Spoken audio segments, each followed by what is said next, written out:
Hey guys, very good afternoon to all of you. This is Yogendra from Fosk Coding School. I hope you can hear me. Please confirm if you can hear me. Okay, a lot of people raising hand and people responding back in the chat window as well. Good, thank you. Right, and you can see my computer screen as well, right? You can see the computer screen as well, guys. Okay, cool. That's very good. So all dear attendees, welcome to day one, and that is the day where we start our Python programming sessions, right? So if you remember from the yesterday, right? Yesterday was the day when we were only talking about the orientation. We were only talking about what version we are going to use in Python, where Python is used, right? And how come Python is the most popular programming language as of now, right? I gave you 2019 Stack Overflow a Stack Overflow survey report that was shared with you, right? And then I also told you that Python is very much used in data science. Python is very much used in automation. Python is very much used nowadays in web development as well as a backend, right? And when you use Python for backend development, you go for libraries called Flask or Django, right? And we also talked about yesterday that what tool we are going to use, right? And the tool, right, there can be multiple tools that you can use to code, in Python. And the tool that we are going to use, guys, is Anaconda Spider, right? So that was the discussion yesterday. We had actually two sessions yesterday, right? One was in the morning session and the second one was the evening session, right? So today we have, clubbed the morning session as well and the evening session as well, right? So there was little, kind of inconvenience to the people who were joining us in the morning, right? So now everything is in the evening, right? So every day the class would be starting at 4 and we will be closing by 6 every day, right? Till Saturday, actually, that would be the case. So guys, are you ready to start with? Okay. Okay, so now I can see a lot of people are already excited. Okay, thank you.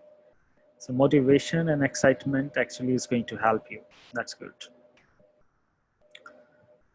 So first of all, right? First of all, let me share what we have for today in terms of discussion, that what is the agenda for today, guys, right?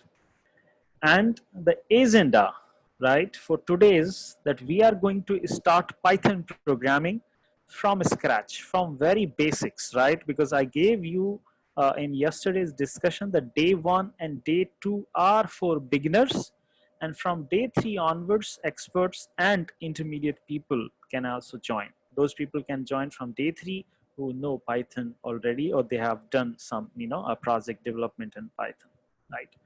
So guys, today we are going to learn, right? We are going to learn that what are the various data types available, right, in Python. And if you don't know what the data type is, don't worry, we will discuss them later on, right? After this part, then we will discuss that how we can take input from the user, right? How you can write a code that enables you as a developer that can take input from the user. That would be the case. How to give the output back to the user. So how we are going different statements here, right? And then I would be talking about how you can import libraries in Python code, right? And after that, we have a very interesting discussions on the strings part. What are the various operations that you can perform the strings, right? How to handle the strings, how to handle the indexing, how to perform slicing. These are some of the concepts that are used in Python, right? So these are couple of points to be discussed today in the session, and after, right, after we actually complete this, guys, we will have a doubt session, we will have the question answer session, right? So question and answer session would be there. So guys, am I clearly audible to you? Please confirm if you can hear me. Okay, very good. Because I got one or two notifications saying that I'm not audible. Uh, okay, right. Thank you.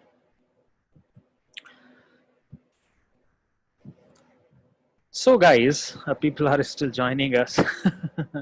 Anyway, right? So that is the agenda, guys. And now coming to our developer a screen, that is the IDE, guys, integrated development environment, and that you can see this is the spider screen. We discussed about this tool yesterday, that how you can use this tool to write code in Python, right? And the name of the tool is spider, right? Anaconda spider, right?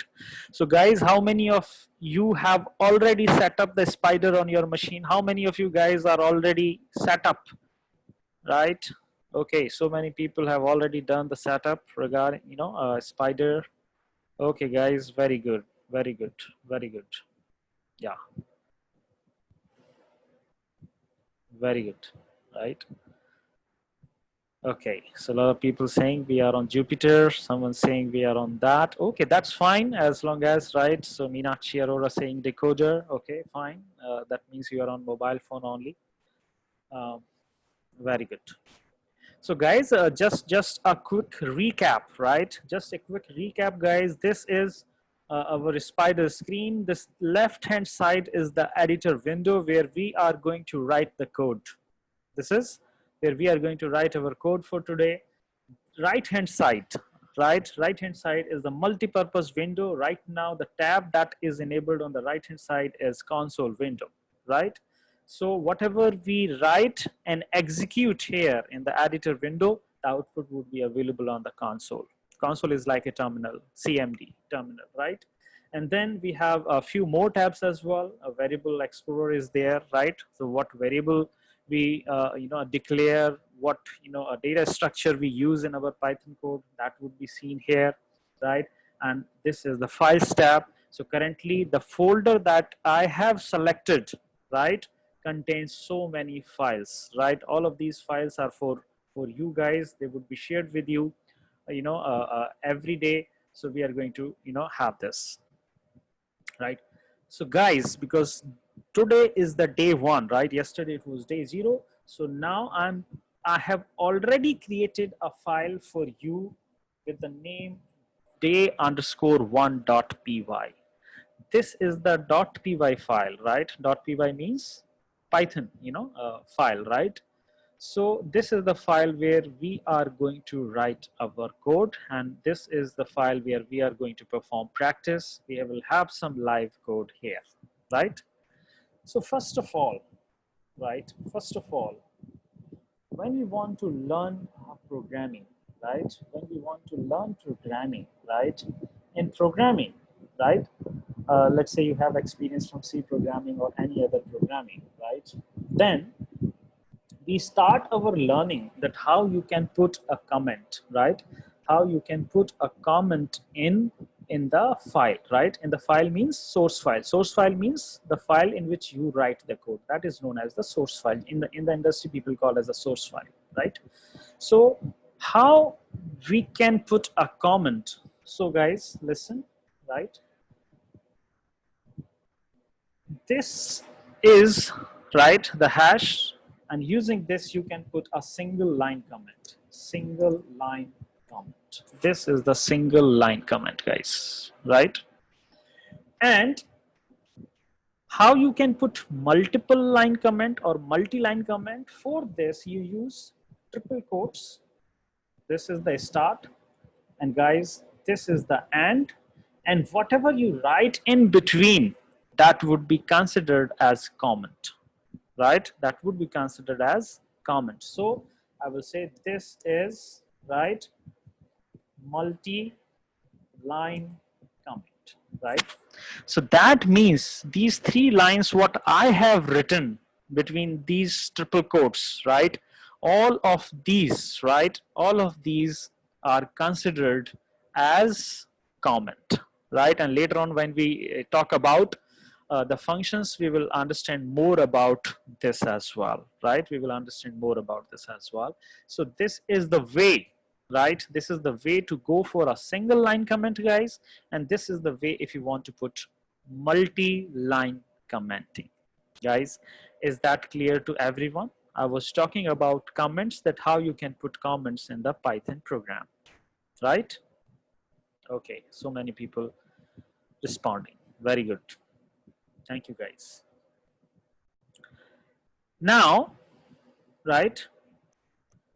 Now, guys, let's do one thing, right? As I gave you the demo yesterday, we used a print statement, right? And while using, right, print statement, you have to use parentheses, right? And now I can write some, a string here. So now you can see, guys, I have used, a double quotes, and within the double quote, I write something that is considered as a string, right? So I say, welcome to FOSC, right? And how I can, execute this, guys, if you remember from yesterday's discussion, you can select this line, and what to do next? After selecting, you can go for Shift Enter or F9 button. If Shift Enter is working, that's very good. If it is not working on your Windows machine, what you can do, you can press F9 button on your keyboard, right? So Shift Enter. So let's, press Shift Enter, and then you can see, guys, this is the output I got, right? This is the output I got, right? So this is the first print statement. The print statement is similar to printf statement from C programming. If you remember, guys, if you are from C programming, right? That is the guy, right? So no semicolons are required to write code in Python, guys. No semicolons are required. This is the simple first statement in Python that you can use, right? And now see, guys, right? Now see, guys,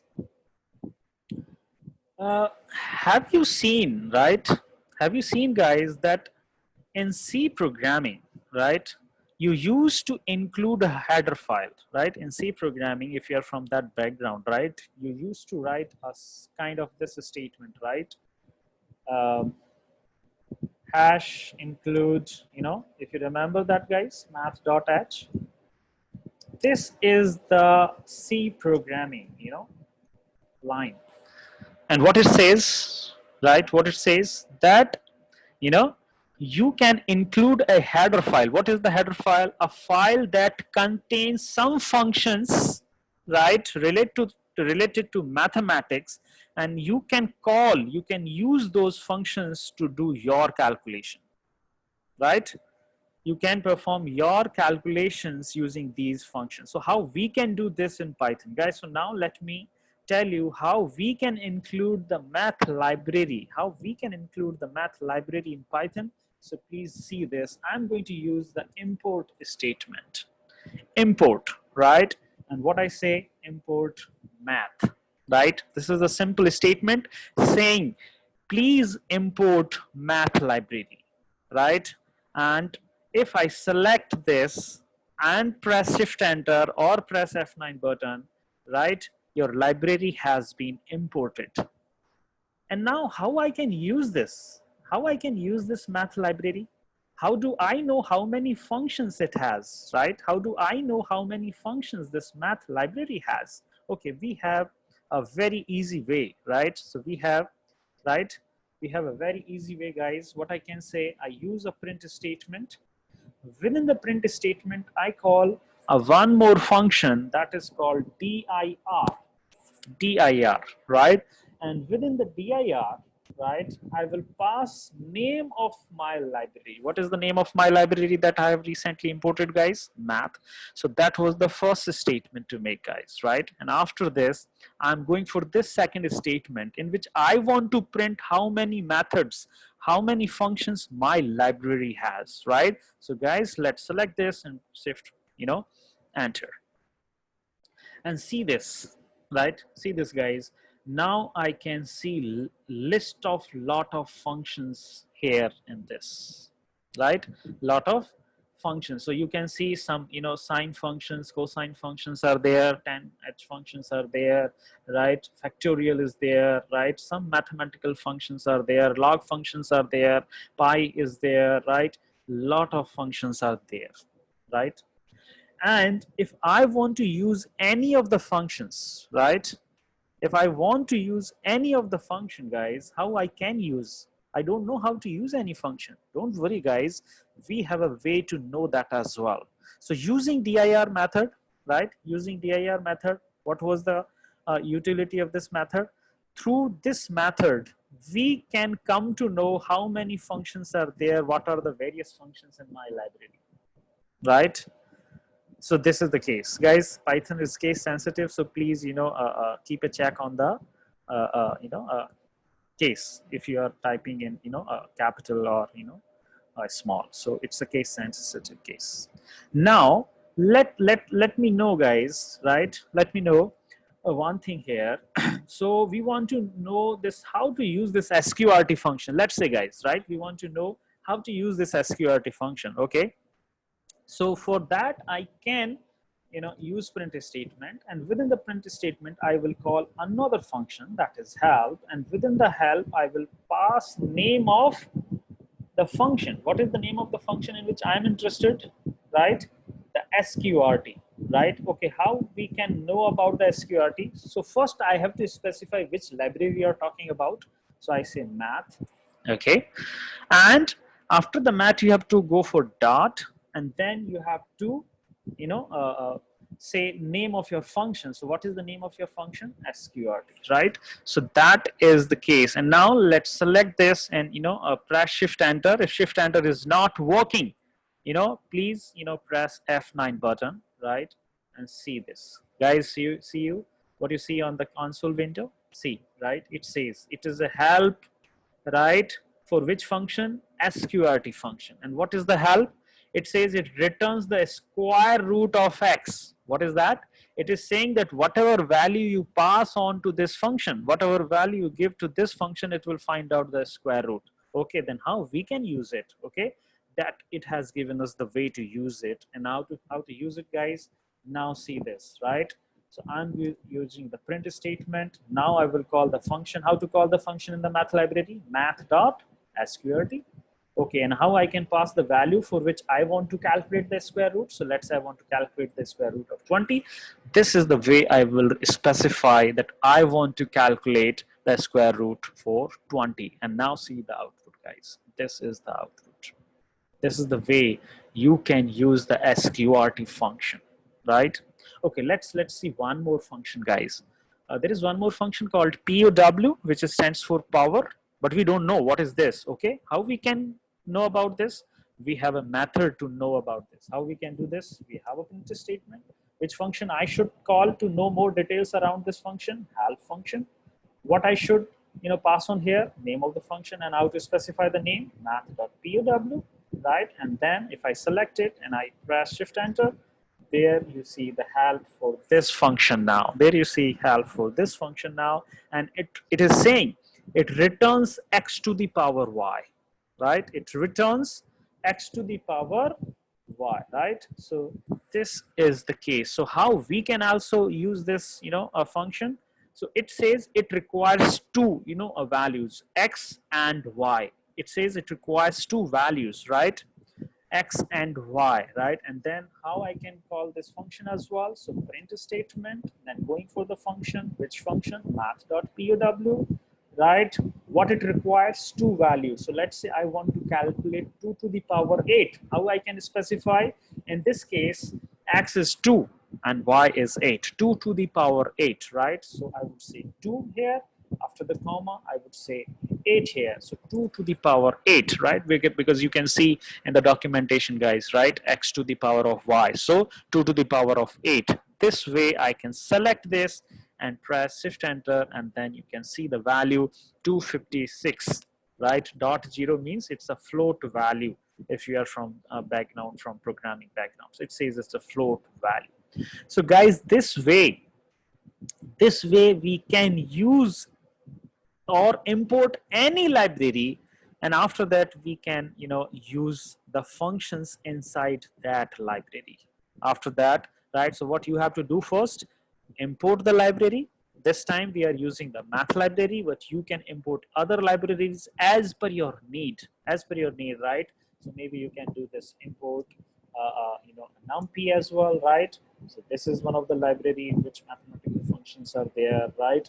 Or import pandas, right? So there are a lot of libraries in Python that you can use. And what are the libraries? Libraries has inbuilt functions. We can directly use those functions. So guys, is the understanding regarding how you can import a library in the Python code is clear to you? Please let me know.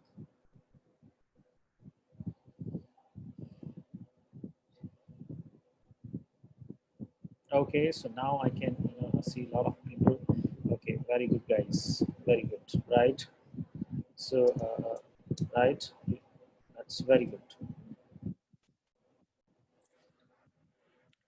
Now, after doing this, right? After doing this, right?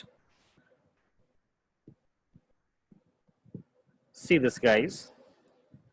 Now, let's move a little ahead of it. Uh, let's say uh, I want, I want to, you know, uh, what I can say, I want to take input from the user, right, guys? I want to take input from the user, right? So this is the way how we can take input from the user, right?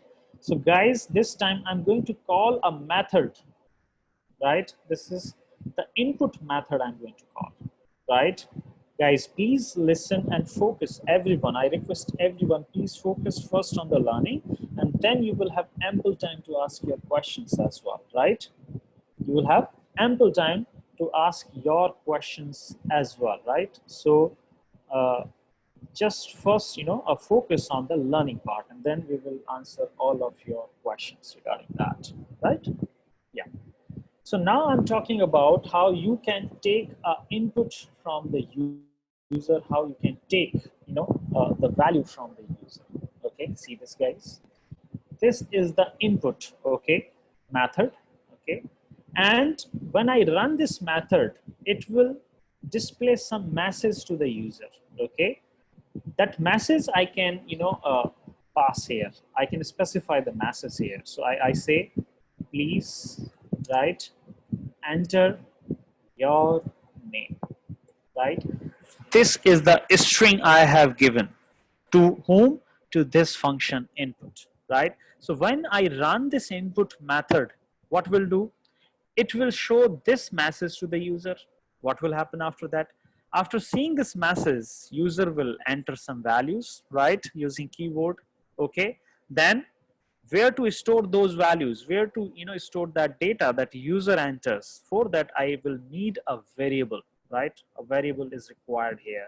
So I can say, let me take x is equal to this. So x is equal to input. So what is happening here? Let me show you this, guys. So let me select this and press shift enter.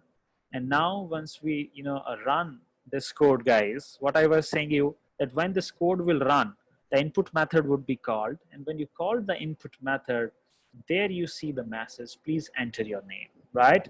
And now it is asking user to enter the details. So let's say I write FOSK, F-O-R-S-K, right? And then I have given the input to the user. Now where it goes, where it is stored, where it can be seen, right? This can be seen in the X is there, right? So how I can print back this data? X, guys, right? So see this, print X, right? And when I say print X, what it prints? FOSK. Okay, let have one interesting part here, guys. What happens here in case if I say x multiplied with 3, right? See this, guys. What happens if I say x multiplied with 3, right? See this. So let's run it first, right? Select it, run it. How to run it? Shift enter, and then you can see what is the output. What do you get out of this, right? When I only say print x, I only see false. But when I say print x into 3, what output you see, guys? What output you see? Fosk, fosk, fosk. That means that string has been printed 3 times. That string has been printed 3 times, right? The name has been printed 3 times. So this is the property of Python strings, actually, right? And now, guys, when you were in your first semester, I think, right, where you were in BCA or in your engineering or MCA or whatever it was, right? The first question that was asked to you, that how to calculate the length of a string, right? Length of a string, right? How many characters it has, how many letters it has, right? We have a simple method here to calculate the length of a string. What is this? We have a method called len. Len stands for length, and to len we have to specify our string. What is the string we have? We have the string x, and when we say len x, it will print the length of this, right? So that is the case. Now it says that length of your given string. What is the given string? The FOSC. The length of a string is 5, guys, right? So this is that clear, that how we have taken the input from the user, guys, how we have taken the input from the user, and how can we know the length of the string, right? Length of the string, right? Now I'm every time saying that x is a string, right? X is the string, and we are calculating the length of this as well, right? We are calculating the length of this as well, right?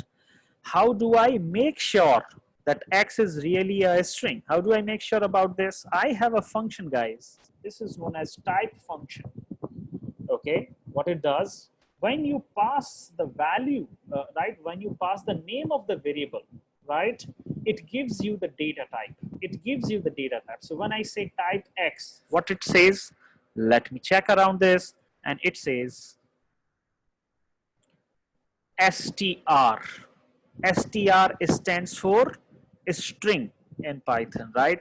That means x data type is a string, right? So the data type, right? Data type of x is str. This is str. Okay.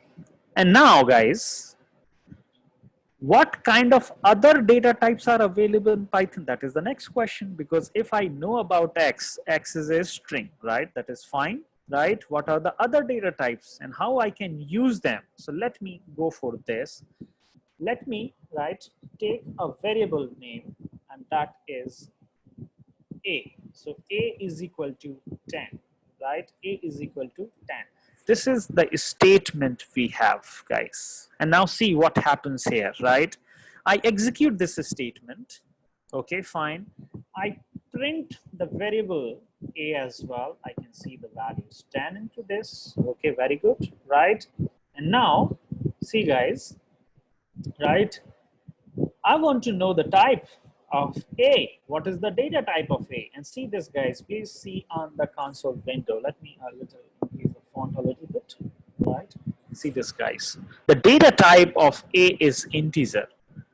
Did we specify the integer type? No, we did not specify the integer type. Then how come the data type became integer? Actually, in Python, right, what value you assign to the variable, right, decides the data type.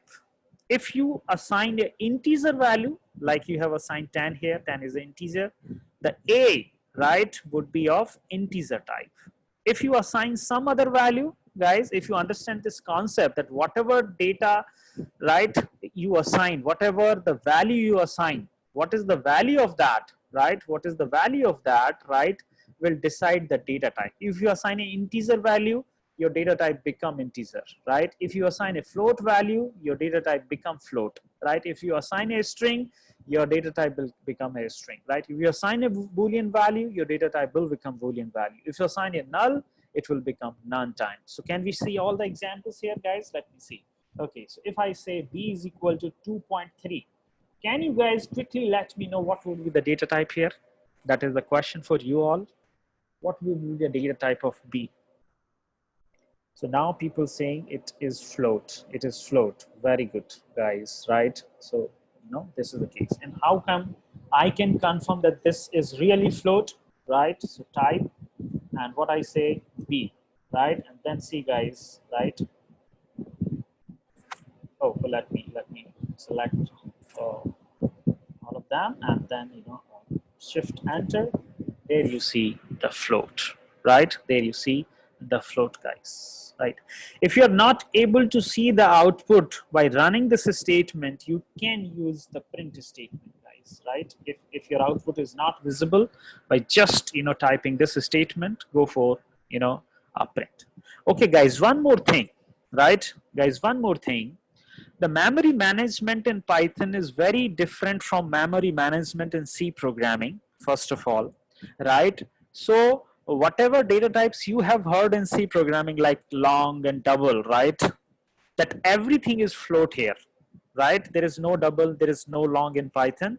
Everything is a float here if it is a decimal number, right? If it is a floating number, it is float data type. Okay, now let me take another example, guys, right? Let me take on one more thing. See this. I say C is equal to true. Let me know what would be the data type here, guys. Let me know what would be the data type here.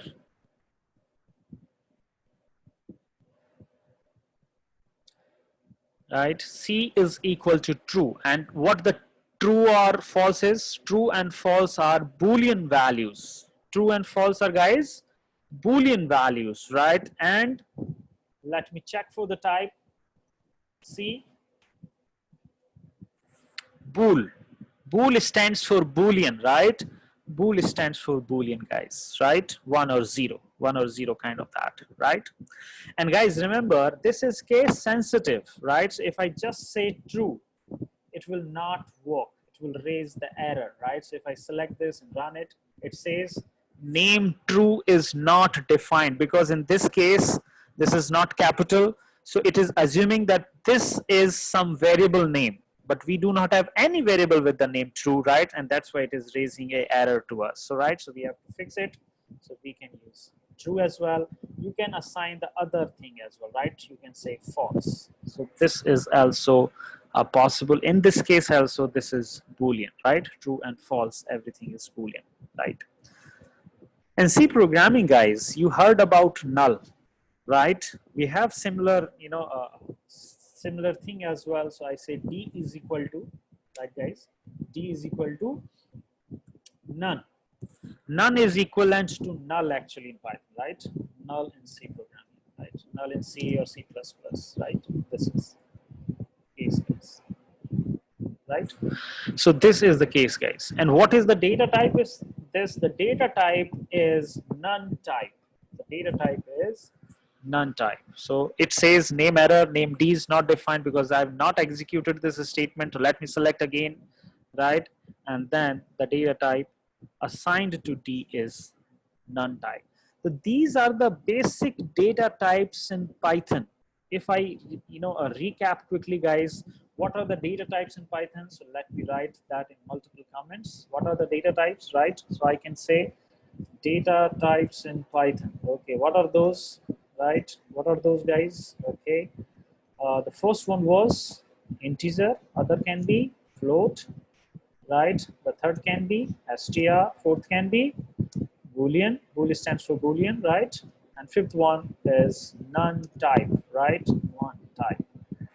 These are the 5 primary, right? These are the 5 primary data types in Python. Guys, is that clear? str stands for a string. Boolean, bool stands for Boolean, guys, right? str. Guys, is that clear to everyone? Please respond back, all of you guys.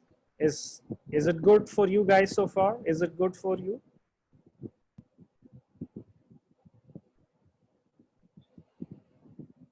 Okay, that's very good. Good, right? So I will talk about none type later on as well. If this is not clear as of now, guys, don't worry about it. I will take it, right, in more details, right? So far, you can focus on these four types as well, right? So these are the basic data types, right, guys? These are the basic data types in Python, right? So that is the case, guys. And now let's move ahead and discuss few more interesting parts in this case. Okay, guys. Now I'm having a detailed discussion, guys. I'm having a detailed discussion, right, around strings. So we are going to discuss, right, strings now, right, strings and operations. Okay. So guys, before, right, guys, before I go ahead, one announcement for you guys, right? If you are facing any issue with your IDE, right, or you are not able to resolve that, please contact Sandeep and Mohit, right? They are in this room, right? They are co-host as well. I shared the details with you yesterday, right, guys? I shared the details with you, right? If you have any technical and non-technical queries, right, these are the team members. They will help you out, right? So that is the case. If shift enter is not working in the window, please use F9 button, right? Please use F9 because that keyboard shortcut is not set, right? In the tools you can go and change that, and you can set shift enter as well. But currently the default the shortcut key which is set on the Windows is F9. It is not shift enter, right? So that is the case, guys. Okay, now guys, very interesting part coming up. Okay, let me know. I have a question for you. I take a variable, right, guys? I take a variable str1 is equal to Fosc coding school. See this, guys. What would be the data type? What would be the data type of str1? The variable name is str1, guys, right? Now it is very well known to you guys. You have got it correctly. The data type is str now. Data type is str now. So data type is str, right? See this. Okay. Now I have another variation, guys, of this same statement. I write it in different way now. str2 is equal to, now I'm using the single quote. Now I'm using the single quote, guys, right? And now I say Fosc coding school. Guys, earlier, right? Earlier I was using the double quotes. This is a string, right? And now when I'm using the single quote as well, right? Let's check the type of this as well, right? str2. And see this, guys, this is again a string, right? This is again a string, guys, right? So now you can see, even if you are using double quote, it is a string. Even if you are using the single quote, it is a string as well, right? Both are same. Now I have one more flavor for you guys. str3, this time using F, only F, right? And see what is the type of this str3. str3 is a variable, right? And this time I'm using only a single letter, but within the double quote. And let's see the type as well. It is again the type str, guys. It is again the type str. That means it is different from C programming in this respect, guys. In C programming, if you have a single, right? If you have a single character, right, your type was char, There is no char type in Python, guys. There is no char type in Python, right? Everything is a string. There is no char type in Python, guys, right? Only str is there, so that's why this is str. Okay, I have one more variation, guys. Str4 is equal to single quote f, single quote f, right, guys? See, str4 is equal to single quote f, right? And see this, what is the type of, this as well, str4. So, see this. This is again str, guys. There is no char type, Pratiksha, right? There is no char type, str4. So whether you take a single quote or double quote, it is a string. Whether you take a set of letters or a single letter, everything is a string in Python, guys. Is it clear with everyone? Please confirm if this concept is clear to everyone, right? Very good, right? Later on we will also understand, guys, later on we will also understand that even triple quote is a string, right? Even triple quote is also a string, right? So I say str5 is equal to, right, triple quotes, right? This is actually also a string, but we use triple quote for multi-line commenting. So generally we do not write the code in that way, right? Generally we do not go for this, this way of writing the string, right? So this is the case, guys, right? That would be the case. So is it good, guys, so far with you, right? Okay, cool, right? And keep your questions with you. We will answer all of these questions, right? We all, we'll take all the questions after the question answer session is there, right? Yeah, so far we are going to, because I told you yesterday, right? For first 1 hour, we are going to focus on, right? Right, guys, right? For the first 1 hour, we are going to have discussions on the concepts, right? And after that, we are going to have, this. Okay. Now let's move, guys, next. So I take the same example, str1 is equal to, within the double quotes, I should say, right? Fosk Jap. Let's say I take this example, guys. Right now, I know the function, that which function I can use, right? Which function I can use to know the length of a string. So for that, what is the function I can use? Alien function. And how should I pass the name? str1. That will give me the length here, guys. Okay, now, guys, listen why the 12 has come, right? Why the 12 has come here, right? So see this, guys. This is the first letter, first character, right? So this is 1, length 2, length 3, length 4, length 5, length 6, because the space is also a character, right? Then 7, then 8, then 9, then 10, then 11, and then 12. 12 characters are there. Space is obviously considered because the space is also a letter. Space is also a character, right? And that's why. So this is the case, guys, right? So that's the case. And now see this. See this, guys. Now, if you are from programming background, right? You know that indexing concept is there. So let's see what is the indexing we are talking about.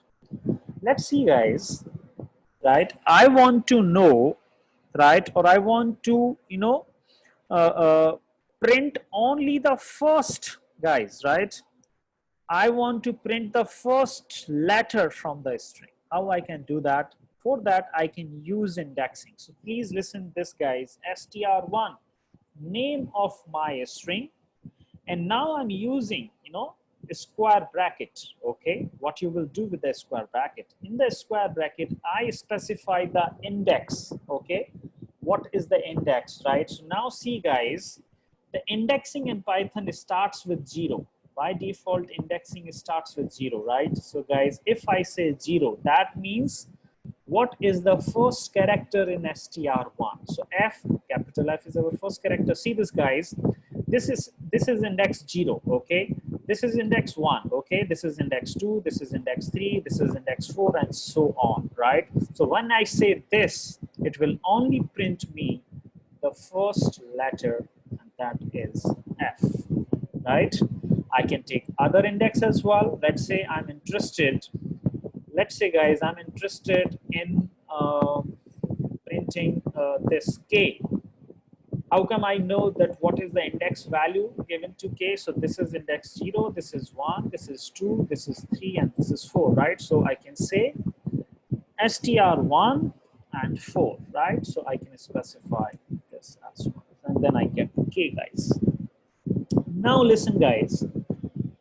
I can specify the range as well. I can specify the range as well. Rather than printing the single letter, I can print set of letters as well by specifying the range. So how to do that, guys? I'm taking my string str1. I'm going for indexing. This is why I've used the square bracket. Now I say 0. So let's say start with the 0. Okay, fine. Then I specify colon. Okay, fine, colon. After that, I say, let's say 10. What is the meaning here, guys? Let's first understand.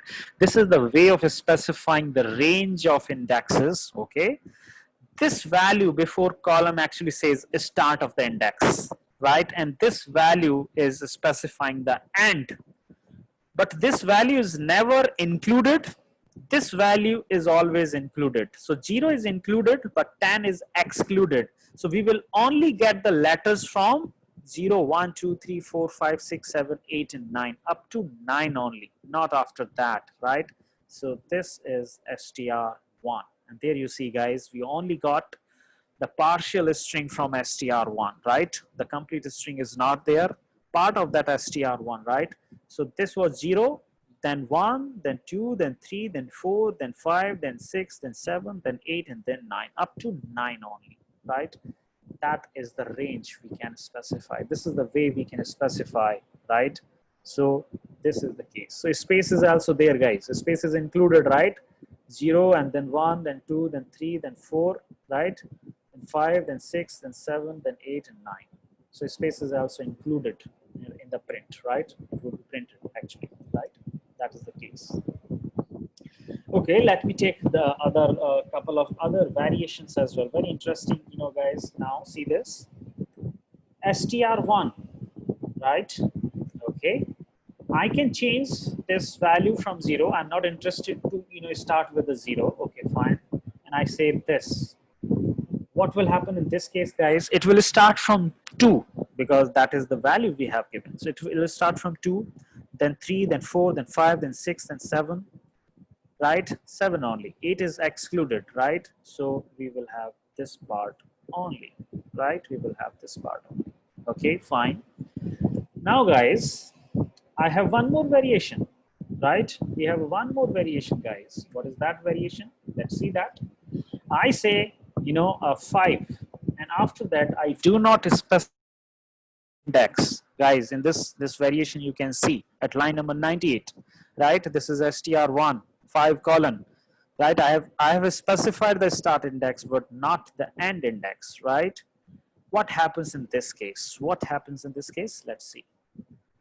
We get a space. This is a space actually, and then we have Jaipur.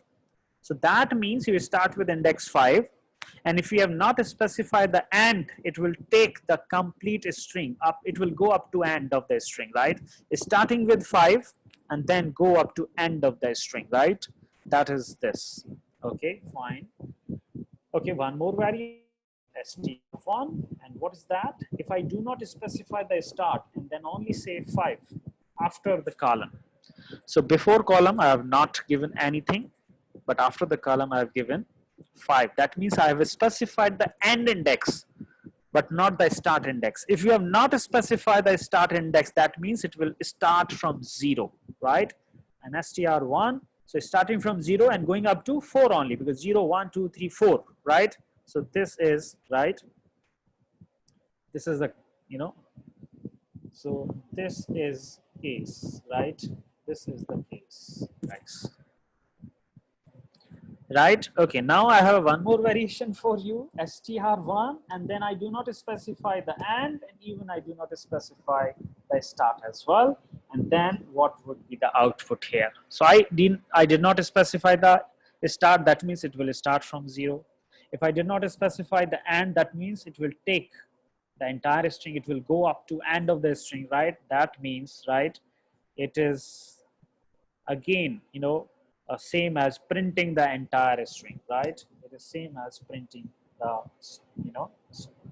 entire string, right? So the meaning is simple, guys. That there is no rocket science in this. What I'm just saying, guys, that this is your start index, and then this is your end, right? And it will go up to, it will start from the start index, then going up to and minus 1 only. It is going up to and minus 1 only. That is the case, right, guys? So that is the case. Okay, now a couple of more variations around it.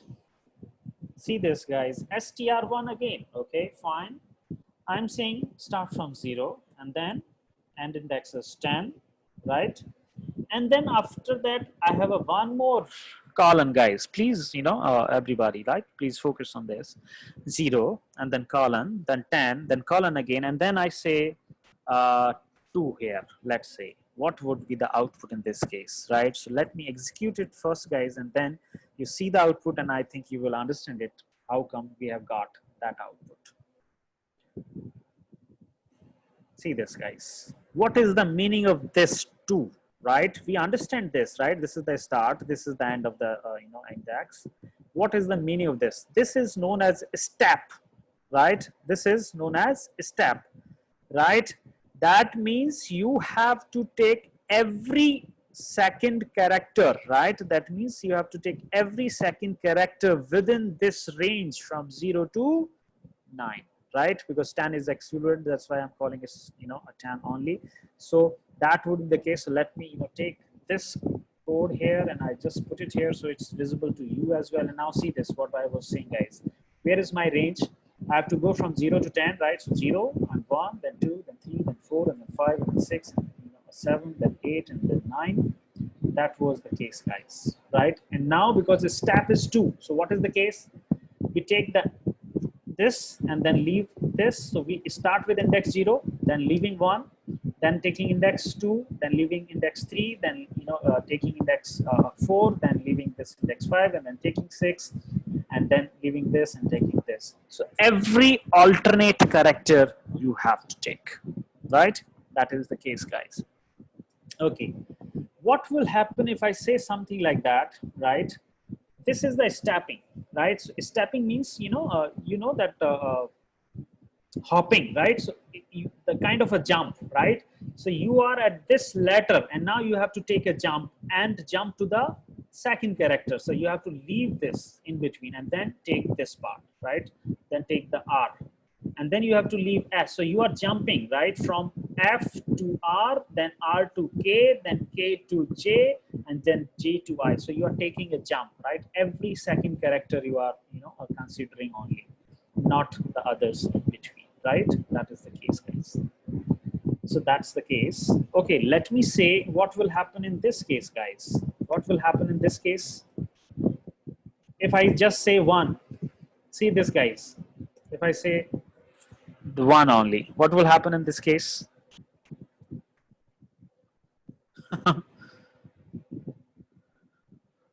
Right? See this, str1, right? It is just saying this time step is 1. That means include all the characters, right? Step is just 1. That means you have to include all the characters, right? So print all the characters from 0 to index 9. So as usual, right? So this is, this is basically same as what? This is same as str1, 0, colon, right, 10. That is same as that only, right? This is same as this. Okay. Now I have something again very interesting to tell you, guys. str1, see this? We have this str1, right? Again, taking the example str1. right? And now see this, guys, this time what I'm telling you, str1, okay? And then this time I am specifying a negative value in the index. Guys, see this, -1. Again, a very interesting part here, right? str1, -1. What is the meaning of this? -1. Let's print it, guys. It is saying R. Which R it is talking about, right? Which R it is talking about, right? So when you say -1, basically, -1 means the last character, last letter in your string, last, a letter in your string. So because, there are two types of indexing in Python, guys. There are two types of indexing in Python. What are those? What we have been discussing so far is the forward indexing. So in this case, our first letter is always at index 0, and then 1, then 2, then 3, then 4, then 5, and so on, right? But we have a one more indexing which starts from the back, right? So we have this -1 index, okay, -1 this is -2, this is -3, this is -4, this is -5, and this is -6, and so on. This is the negative indexing, right? So this will print the last character from the string, right? And if I want to print the second last character, then what will happen, guys? If I want to print the second last character, how I can write it, guys? What index I should use for that? Second last character. So str1, within the square bracket, we have -2, right?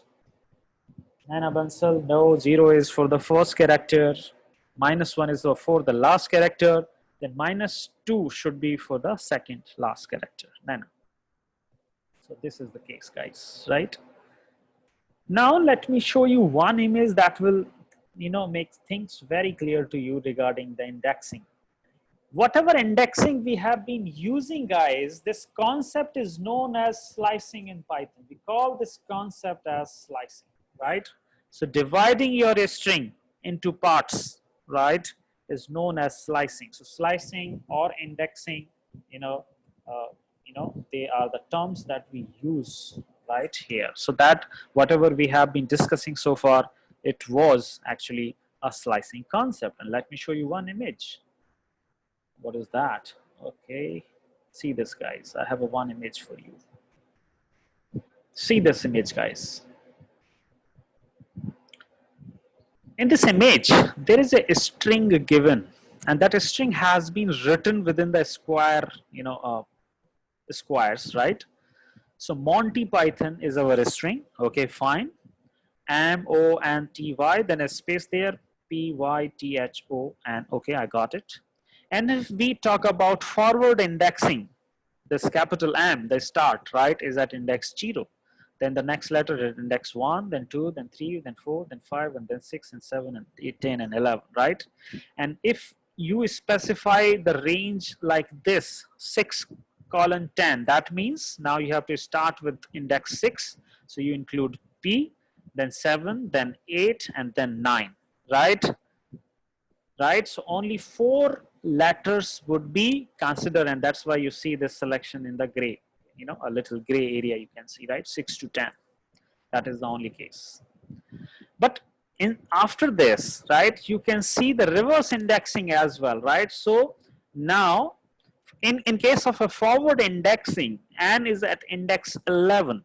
But in case of reverse indexing, N is at -1. And then -2 here, -3 here, -4 here, and so on and so on. We can use negative indexing in slicing as well. And there you can see the example, guys, right? -12, :-1. Always make sure that, this value before colon is lower than this value after the colon, right? And in case of number line, we also know that -12 is, lower than -7, right? So when we say -12, and -7 as the range, it will go from -12, -11, -10, -9, -8 only. -7 is excluded because the end index is always excluded, and that's why you only see Monty as the selection, right? So this is the case, guys, right? So guys, is the reverse indexing clear to you, that using reverse indexing we can also, So slicing is only possible in case of strings only, right guys? Slicing is only possible in case of strings only, right? So that is the case, guys. That is the case, guys, right? Now we have, again, couple of very interesting, things to share with you guys, right? Couple of interesting, things to share with you, right? And what is that? Now let's talk about this, guys. Again, see this str1, right? I have first, guys, right? So this is the case. And if you remember the concept around the reverse indexing, the concept around reverse indexing is very simple, guys. It is kind of a circular indexing, right? If you have a couple of letters from here, this is your index 0, and then 1, then 2, then 3, right? And then at index 4, right? Because this is 0, right? So if you go back, right, so that has to be start with -1, right? So you are going, they are circular, right? So this is -1, then -2, then -3, then -4, and so on. That is the case, right? That is the case. So now, that can be one exercise for you guys, that, you can now play with different combinations of indexes and see what is the output in your display, right? You can, make a combination of, negative or positive indexing. You can, now start, you can play around with the all concept, because now you understand the basics that how the slicing is working, right? And now listen, everyone. Right now, listen, everyone. See this. We have a string str1 is equal to Fosk. Okay, fine, I got it. Okay, and now see this. What I want to do now. What I want to do now, guys. See. Now you can see that index 0, at index 0, the capital F is given. Yes, it is given there, right? And now I want to change this capital F to small f. Guys, this is very important, guys. See this.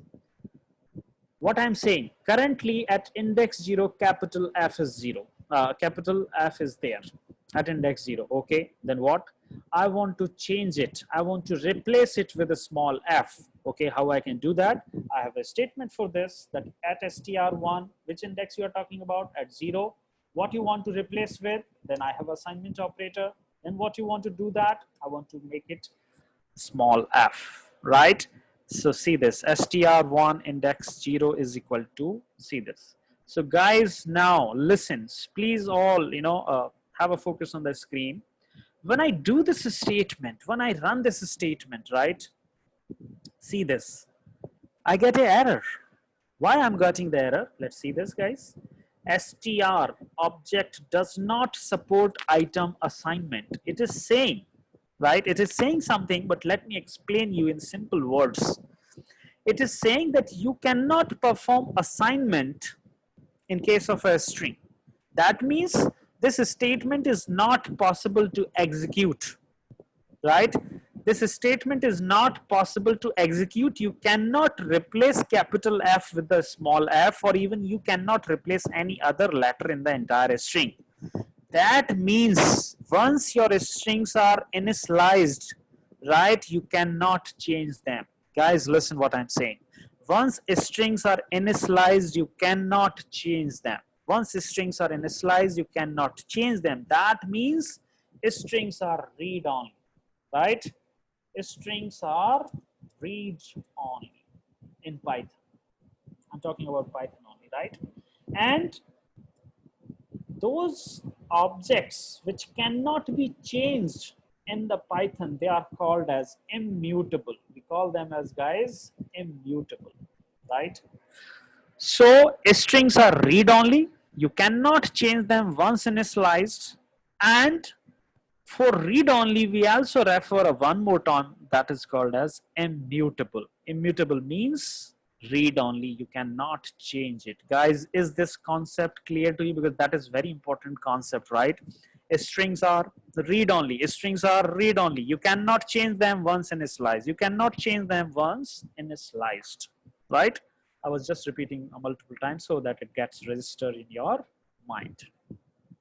Now see this. Again, I take this example. So let me shift to upper part, and then see this. I have a FOSC again, guys. And now I want to, do something on this string, okay? What I can do, what operations I can apply on the string part. That is important now. I'm talking about what operations you can apply on the string. Okay, how can I know that how many, how many operations are possible in case of a string? You guys know dir method, right? Using dir, we can list all the methods, right? So how to write here in this case? So using dir method, earlier we used dir with math library. Now we are using dir with str class. So I just specify str. Now see this, guys. I'm going to, and you see the list of functions, list of methods that I can apply on the strings, right? Immutable means read only, right? And now see this, there are so many functions, so many methods. This is the list of methods which I can use with the strings. Okay, how to use this? I can use all of these methods using dot operator, you know now, because we have used it in math library. So now see this, guys, what happens if I say str1 dot lower and closing this, right? str1 dot lower. See the output, guys. What happened here, right? If you see str1 is equal to FOSC, where F is capital, right?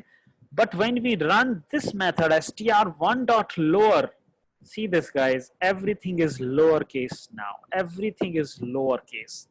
And please all listen carefully. This is very important, guys, right? And now you may assume that your str1 has been changed. No, your str1 has been not changed, because we know strings are read only. So let's print the str1, guys, right? Right? Print the str1. See this, guys. This is still with capital F. That means when you apply this method lower, it is only changing the output on the display. It is not changing the original string, right? So whenever you apply any method, any string method, it will not change the original string. It will only change the display, right? And that's why when you apply, let's say, one more function called str1 dot upper, guys, see this. This time I'm calling a one more method upper, right? str1 dot upper. See this, right? Now you can see on the a console, every letter is capital, because upper method converts every letter in the string to uppercase, right? And that's why. But that does not change your original string. Your original string is same. str1 is still same with the capital F only, and rest of the characters, rest of the letters as a small as well. So guys, do you copy me? What I'm saying, that the string is read only. Strings are immutable. The functions, the methods that you apply on the strings are, right? They apply on the display part only. There is no change on the original content, right? And even you can take the, you can apply the string indexing part as well, right? You not need to take the entire string, right? So see this str1, and I say just apply 0 to let's say 3, and then I say upper, right? What will happen in this case, guys? It will convert to uppercase only these index letters only. So 0, 1, and 2, only these letters would be converted to uppercase. So there you can see FOR on, right? So we can do that part as well, but your original strings remain same. There is no change in the original string. Whatever changes you see, they are only on the output. Maybe you can store the output in some other string. So let's say I say str5 is equal to this. Now str5 would be all uppercase, right? So now if I print str5, there you see, guys, right? Now see this. This time, guys, I did one thing, right? Rather than writing the code on the editor window, I directly wrote on the console. So I can use the console as well to write the commands, right? So if you can just say str1 dot upper, you can do that part here, as well, right? So there you can see, right? So that is the case, guys. Guys, is this concept clear, that there are so many functions that we can use with Python, but they will not change our original string, right? They will make the changes on the display on the output part only, right? Very good. Okay, let me know a couple of other methods as well, right? So str1. So I'll take 5-10 minutes or, and then we will go for the question answer session, guys. So I'm just going to teach you for next 5 10 minutes only, and then we are going to take the questions from you, right? So let's say, guys, str1 is equal to fosk. Okay, fine. And now, guys, I want to know that what is the index for R? What is the index for R, right? I can see, right? I can see this, guys. Capital F is index 0, then O at index 1. So I can know this str1 dot index method is there, guys. Index method is there, and if I specify my letter here, it will give me the index of R. See this. If there are multiple R's, then what happens in this case? So let's say I have something like that. str1 is equal to, right? What I say, guys, RK, right? I don't know. Let's say, for example, RK Rao. That's some name here, right? So the str1, and now I want to know, right? str1 dot index, right, of R only. It has to be capital, right? And then it will say, it will only return the index of first occurrence. So we got the R here, so that will give the 0 only output, right? It will not talk about this index, right? This is the case, guys. Okay, I can check how many times R has come. Okay, that is very simple. str1 dot count, guys, right? Count. And then I say R. See this, str1 dot count, right? I can use a couple of other functions. Let's say str1 dot replace, right? I think now you should be comfortable with using any replace. Okay, what you want to replace? Okay, I want to replace R. With what you want to replace R? I say please replace all with the dollar. Let's say, right? So it will replace capital R both.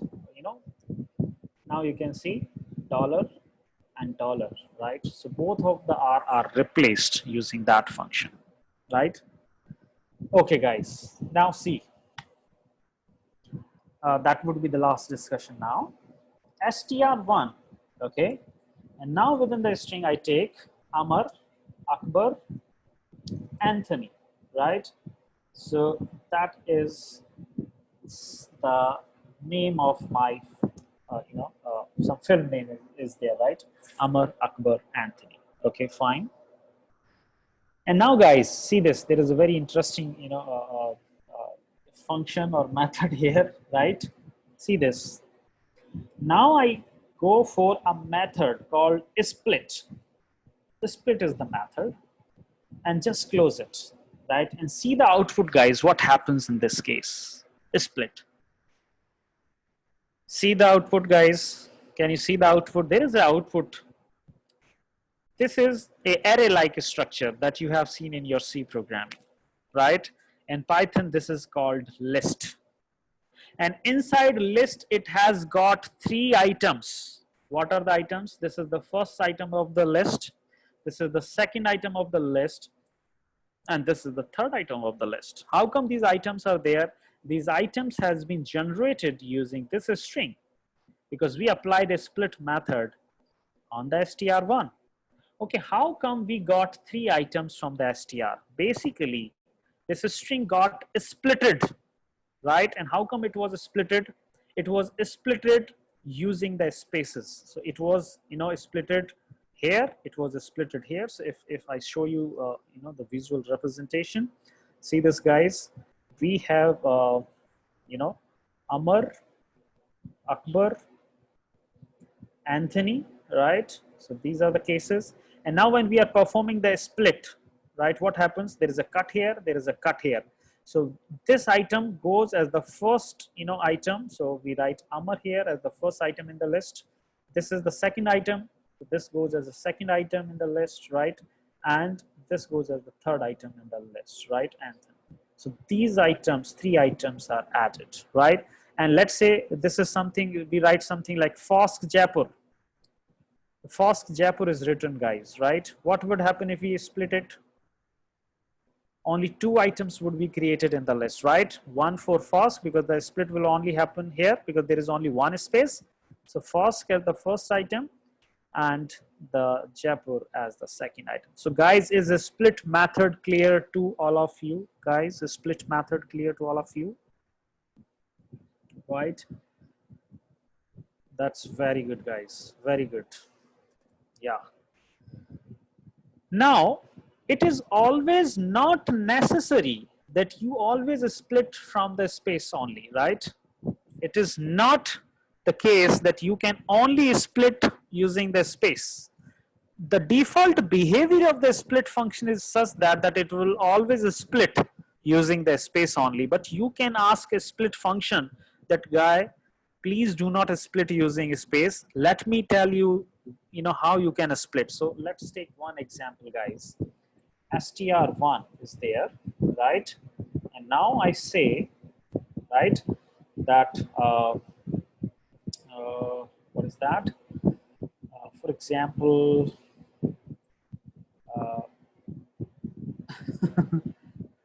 let's say Jaipur and then India, okay, right? So this is the case, str1 Jaipur, India. And now, guys, right, and between Jaipur and India, let me take one more character, and that character can be star, for example, right? Jaipur star India. That is the case, guys. And now, guys, I call this str1.split, okay? And now I say that please do not perform a split using a space. Please perform a split using a star. So wherever it sees the star, it will make a cut there. And now you can see, again, it would be divided into 2 parts because the cut happened through the star, right? If you say, please cut through U. So now before U, J, A, I, P is there. After the U, this part is there. So again, you will see the 2 parts here, right? So that you can see, right?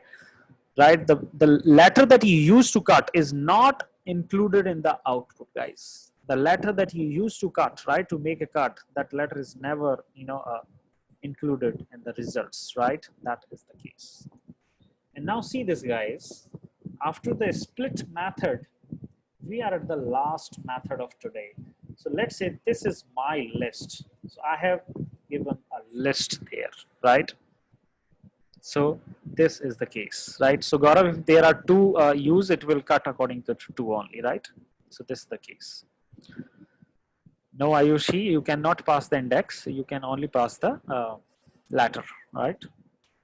So this is the case, right? So this is the case, guys. So now see this, right? See this, guys. We have this list 1 which has got 3 items. This is an array-like structure. You can see from your C programming background, guys. This is array-like structure. But if you understand the type of list 1, you will find it that this is, right, guys, this is a list. Okay, guys. There are a couple of items in the list. I want to make a string back from the list items. I want to create a string using a split method. What I was doing, guys, using a split method, I was converting my str1, my string, into a list. But using some other method, I can do the reverse. What I can do, if you have the items in the list, you can create a string back from the list. How can do that? We have a join method, guys. We call a join method, okay? Join method says what you want to join. I say I want to join list 1 items, okay? Fine. Okay, how you want to join? What should I put in between, right? I would add the item 1, then item 2, and then item 3. But what you want to, glue them together, then I say, please put a space in between. So how to specify that? Before join, you have to go for dot, and before dot, you have to say space. So using, list 1 items, please join, that. So now you can see the output is back, Amar, Akbar, Anthony, right? So we are joining list one items using a space, but you can change that. So let's say you say star or dollar, right? So you say dollar. So now this will join all the list one items using the dollar and create a string back for you. So now you can say Amar, then dollar, then Akbar, then dollar, right? This is the case, guys. So that was the story for you today, guys. That was the story for you today. So guys, right? Please let me know your feedback now, right? Now, how was the day for you? How was the session for you, guys? Please let me know your feedback. So Muhammad Irfan is saying it was awesome. Okay, so now a lot of people saying it was great, it was amazing, good, Jabber, okay, excellent, okay, very good, okay, okay, very informative, okay. Yeah, very good, guys, nice to see, okay. So that was the day for beginners, guys, right? For the people, right? For the people, right? So, right, for the people who are just beginner, right? People who are the first time programmers, guys, please, only those guys who are the first time programmers, right? Please, respond. How was the day for them, guys? How was the day for them, guys? People, right? Who are the first time big, coders, right? Now I can see, right? Okay, very good, right? Yeah, cool, guys, right. Now see this, guys.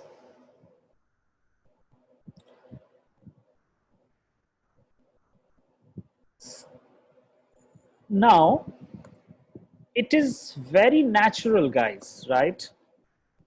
It is very natural that you will not get everything 100%, guys. It is very natural that you will not get everything out of this session, right? Your takeaway can be 70%, can be 80%, can be 90%, can be 95%, right?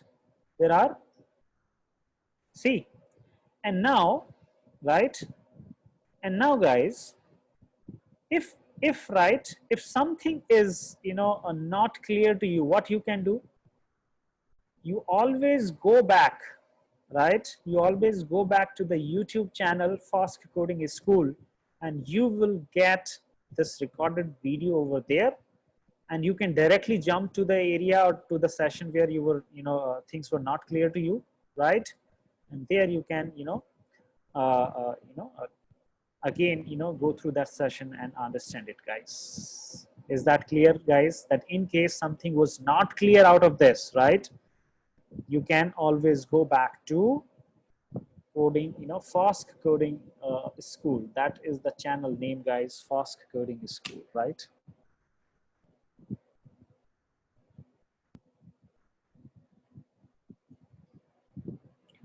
Okay, Sylvester sir, are you ready with your assignment?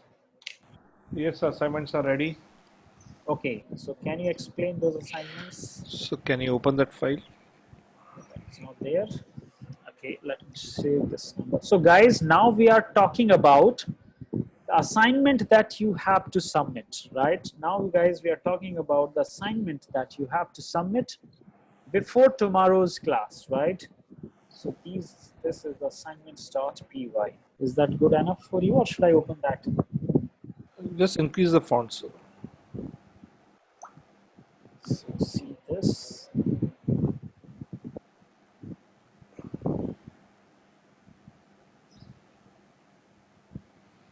We increase the font, sir.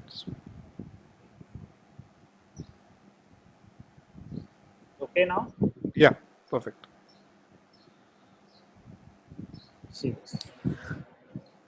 So now this is the time for you to understand the assignments, guys. After that, I will explain you that how you can submit the assignments, right? How you can submit the assignments.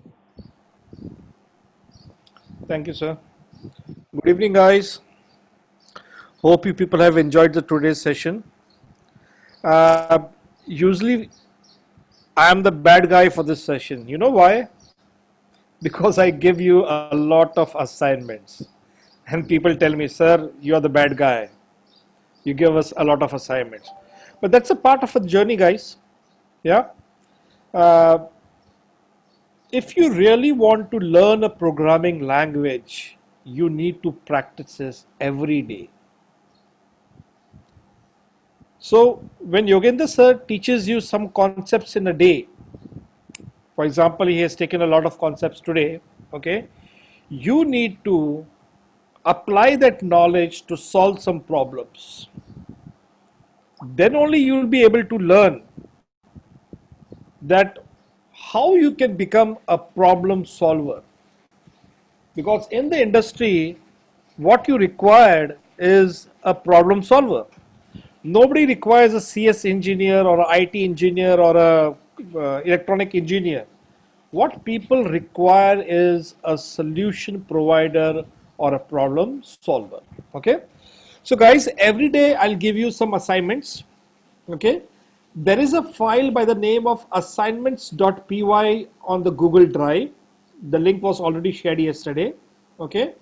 And every day you have a set of assignments. For example, today there are two assignments, assignment 1 and assignment 2. Assignment 1, if you can see on the line number 13, I have structured the assignment in name, file name, problem statement, hint. That means whenever you read any assignments, you need to create a file in a specific format to write your solution. So if you see the at line number 15, it's bmi underscore cal.py. That means when you use any of the editor, you need to create this file. Okay? And what you need to solve, that part has been written in the problem statement. Okay? So if you see the adult body mass index calculator, so what you need to create today is a small calculator for me. Okay? What you need to do, create a small calculator for me which is known as an adult body mass index calculator, BMI calculator. Okay? So let's assume you have your weight in kilogram and you have your height in meters ready with you. So let's take that input from the user in two different variables, one for the weight, another for your height. Okay? And you are inputting your weight in kilogram and you are inputting your height in meters. Then what you need to do is you need to calculate your BMI. Okay? And then once you have calculated your BMI, you need to print that BMI on the screen. It might be a very small assignment for those who already know Python, but once though for those people who are the first time Python learners, I would recommend them to do all these assignments. Okay, and I've also in the hint section at line number 20, I've given you hint how to calculate your BMI. Actually, BMI is calculated by doing what? Divide your weight by height, whatever answer comes, again divide that by your height. This is the way to create what? Your BMI. Hope guys, this is clear to everybody now. Okay, that what is the assignment 1 for you people? Yeah. Second assignment is known as your ride cost calculator. This is also an easy one. Okay. Ride cost calculator says that you need to create a file on the line number 36, ride cost underscore cal.py. Yeah.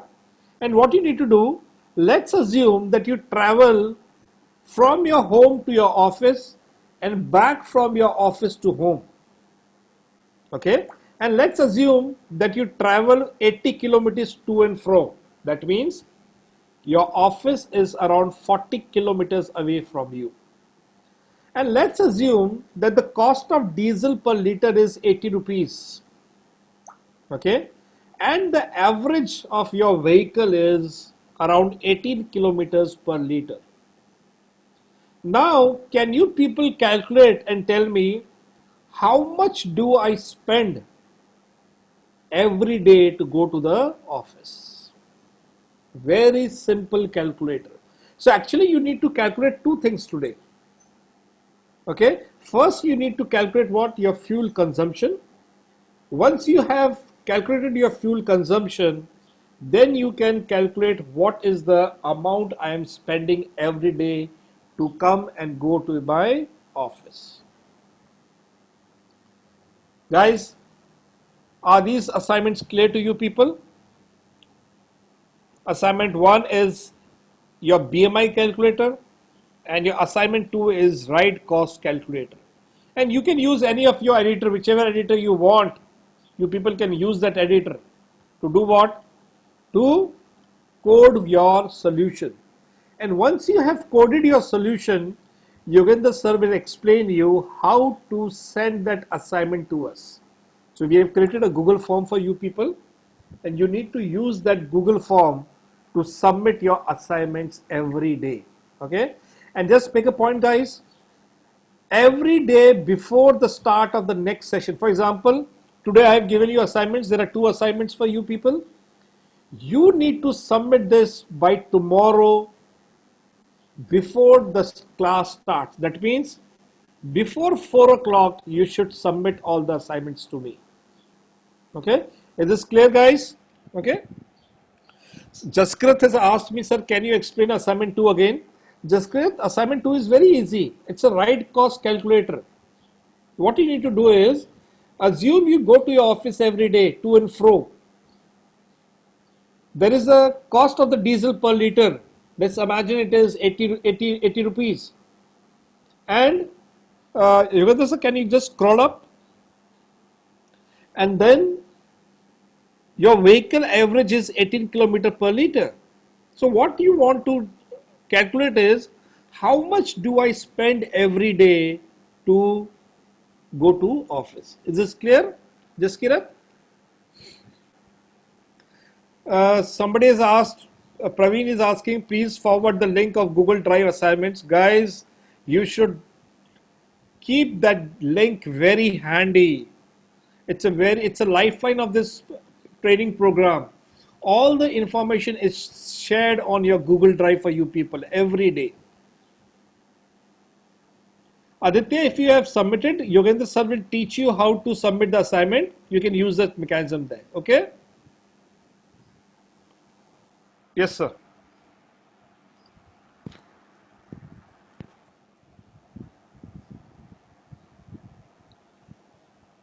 So are you there? Guys, hey guys, I'm back, right? So guys, based on today's learning, right, we designed 2 assignments for you. And these assignments are very basic assignments, right? They are only just for practice, right? So that you can be comfortable, right? That how to, write code in Python. Once you develop a solution for these 2 assignments, right? Please save them in a .py file. Please save them in a .py file, right? And only the .py file would be accepted. It cannot be in Word format. It cannot be in PDF format. It cannot be the screenshot as well, guys. This is only the .py file which is accepted, right? And now, one more thing, guys, right? One more thing, guys. The Google Drive link I have shared with you. Google Drive link has been shared with you guys. Entire training content is available there, right? Even the code that I have written today, guys, even the code that I have written today would be available to you over the Google Drive, right? First thing. After you understand, right? After you understand, right? Those people who are on the Jupyter, guys, those people who are using Jupyter, they can download the IPYNB file as .py file as well, right? So if you are writing the code in Jupyter, obviously the extension there is IPYNB, Interactive Python Notebooks. Please download .py version of that notebook. Jupyter allows you to download the .py version, right? So you can upload that privacy, right? Now, yes, you can use the Google Colab as well, right? And now, guys, how to submit the assignments? That is very simple process, right? How you can submit the assignments, guys? That is very simple process. We have created a Google form for you, right? We have created a Google form for you, right? And using that Google form link, you can upload all of your assignments. Let me show you that demo. So I have copied the Google form link with me, right? And let me go to the browser. And if I open that Google form link, right, guys, that would be the screen you will see while submitting the assignments, right? So what's that? So just a minute. Uh, just hold on. I think I'm something doing wrong.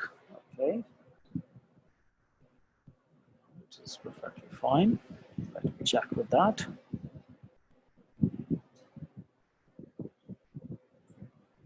Okay. So guys, let me come on this. Okay, that you can see, guys, right? The link has been opened in the Chrome browser, guys, right? And now see, this is the assignment submission form. When you go on this link to upload your assignments, right, it will ask you your email address. That is the case there, right? Then, a couple of other details regarding your submission, right? Your personal details, your number, your college name, right? And all other details. And after that, guys, you have to choose that which assignment you want to upload, right? So there is a complete list of assignments, right? So because you want to upload your first assignment, so you have to choose adult body mass index calculator, and then click on this button, add file, right? Now you have to upload your own file, your own .py file. So please click on this, and then you see this pop-up window, right? And then click on select files from your device. Then you have to go to that directory which has .py file, right? So I'm going to that directory which has my py file with me, right? So guys, now I'm going to that folder. So this is the folder where I have to go, right? And then let me, for example, this is the file I have developed, right? And then I will open it up, right? And now this is listed here. Then I have to click on the upload button, and this file is uploaded. After your upload is successful, please click on the submit button. Please click on the submit button. This way, your assignment has been submitted. If you want to submit another assignment, you have to repeat the same process, right? So if you want to upload another assignment, you have to repeat the same process, guys, right? Let me again share the drive, with you. So that is the drive link, guys. I'm just, sharing it again, right?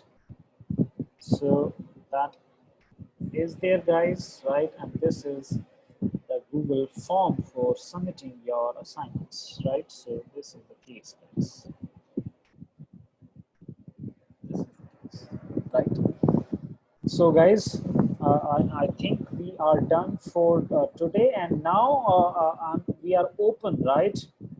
Yes, all of this content is available on the Google Drive, guys, right? All of the content is available on the Google Drive, right? So let me show you. This is the Google Drive, guys, right? This is the Google Drive, and there is a file with assignments.txt. So if you click on this, you will see all the assignments, right? Right? This is the case, guys. Yes, Lakshmi. you can only upload one assignment at a time as of now, right? You can upload one assignment as of now, right? Mayank Kishore, okay, Mayank Kishore is saying, sir, what time shall today's session would be uploaded on the YouTube? Mayank, generally it takes 1 hour, in entire processing of uploading the video, right? So around, so let's say we close the session around 6, that should be available to you after 7, anytime you can check for that, right? Saurav Verma, I have, in the session, I used a method called input method. That input method is used to take input from the user, right? If you miss that part, you can go back to the recorded video. That recorded video would be available on the Fast Coding School channel, right? So this is the case. Yes, Anshuman, you are right, right? Anshuman, you are right, right? Sahib Jyot is saying, sir, where we can see your today's coding. Okay, so Sahib, this code, right? This file is also available on the Google Drive. I think see this, Sahib. There is a file called day_1.txt, right? So if you double click on this txt file, entire Python code would be available to you, Sahib, right? All of the guys, right? The file that is uploaded is .txt. It is not py, I think, right? It is .txt file. All the code is written there. Whatever code I wrote today, it's all there, guys. It's all there, right, Sahib?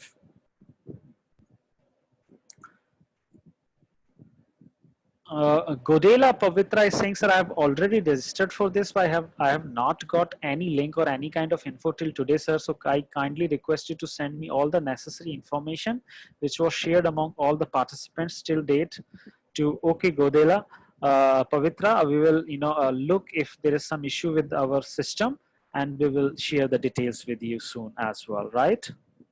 And I request all of you guys, please go to the Fast Coding school, and just subscribe to it, right, guys? So please go to the Fast Coding school and subscribe to that channel. The channel link is available, guys, here. Channel link is shared with you in the chat window. So that's, see, guys, right? So here you see it. That's the case here. I get a lot of queries, sir, every time. Sir, how should I come to know that you have uploaded the videos? That's a Okay. very simple solution, guys. Okay, just go to our channel and subscribe to it. Whenever the video gets uploaded, you will get a notification, guys. It's a very easy way. So I'll request each and everybody to go to our channel, YouTube channel, Fast Coding School, and subscribe to it. The moment we upload the video every day, you will get a notification that some video has been uploaded. That's the best way to come to know that the video has been uploaded, and then you can see the videos. Khushi Desai is asking, sir, is this lecture available on the YouTube? Yes, Khushi, this would be uploaded on the YouTube soon, right? After 7 p.m. you can go to the Fast Coding School channel and you will see the video there, right? Yes, Jaskirat, what doubt you have, please ask that, right? Okay, Pavitra, we got your number as well, right? So Sakshi, you have to submit both the assignments, before next class, right? No, Vishal, please use separate files for, separate assignments. So one.py file for one assignment, Vishal, right?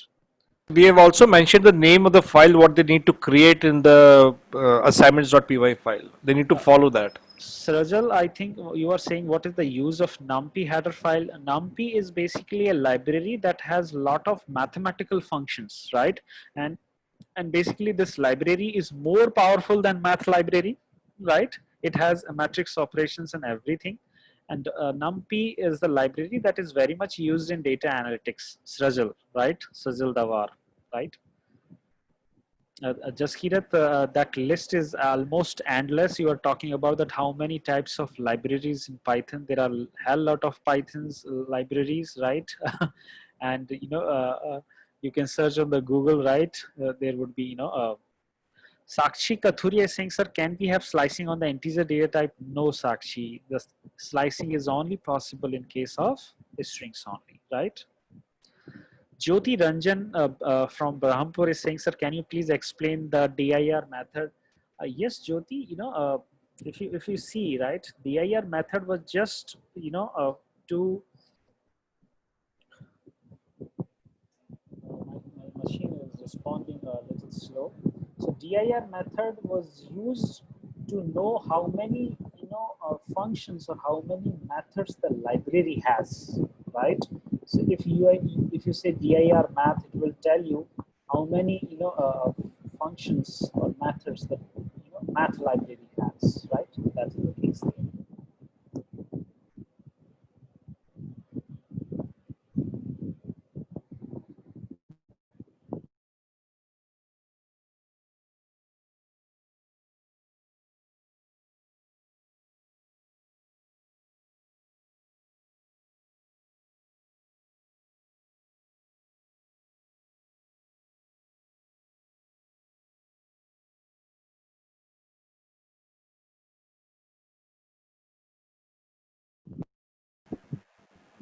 Right.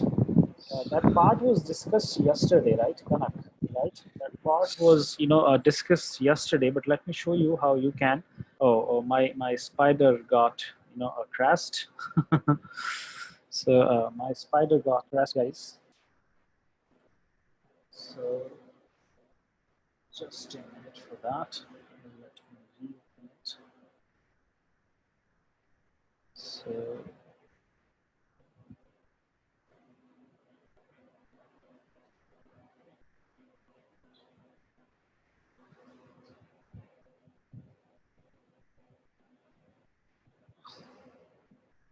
hey guys, hold on. I'm just launching my spider back. It got crashed.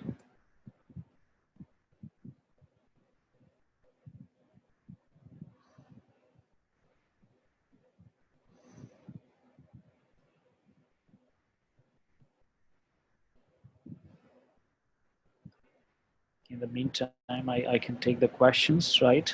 So Kanak, there is you can open a new file, right? Going to the file menu, there is an option to new file, right? And there you can write the code and then save that file, right? Nitish is saying, sir, where we can see your today's coding. That coding is available on the Google Drive, right? That coding is available on the Google Drive, and the Drive link is already shared with you, Nitish, right? Yeah, Mrinal, if you have no questions, you can leave the session, right? Okay, Kushagra Shreyas is saying, sir, from tomorrow, can you please go slow? I am a school student, and please, go slow from tomorrow. Kushagra will try to, take that, right? So, in case something misses at your end, please watch the, YouTube videos again, right? And that way you can understand more around that, Kushag, right? So that you can do.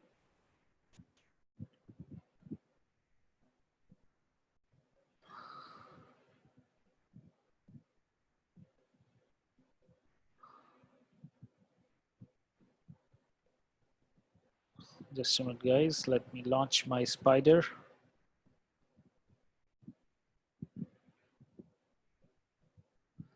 Okay, I'm coming back to questions, right? Uh, KVSK Chaitanya is saying, sir, is there any online website to practice Python without downloading the program? So maybe KV, in that case, Chaitanya, you can use some HackerRank, HackerEarth kind of website, right? Uh, Ankit Davra, if you have no laptop access, you can use Decoder mobile app for that, right?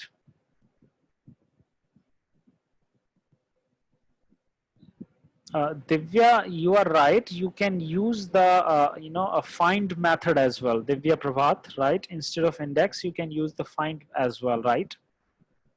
That can be used, right? No, there is no need to convert, right, Simran? Simran Saluja is saying, sir, will we assume that height will be in KZ by the user and height in the meter? Yes, Simran, you can do that, right? You can do that.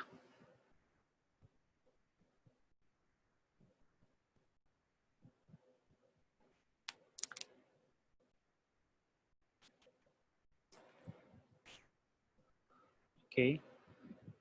Let me take another question. Vivek Sumani Singh sir, tell us how to print the BMI value in print single function, right? So Vivek, you have to first practice for that, right? And then you will understand that part on, just using the printf statement is easy in Python, right? Uh, Sir, when you there is a question, sir. When you replace feature, will it change the string? Also, no. Replace function will not change the string, right? Any of the Python method will never change, right? Any of the Python method will never change the string, guys, right? It will never change the string.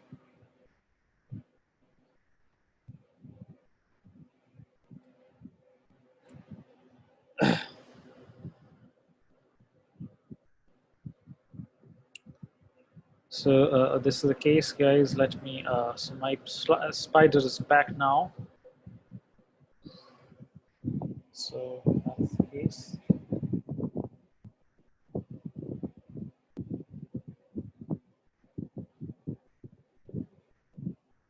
Okay, what else? What are the other methods we have?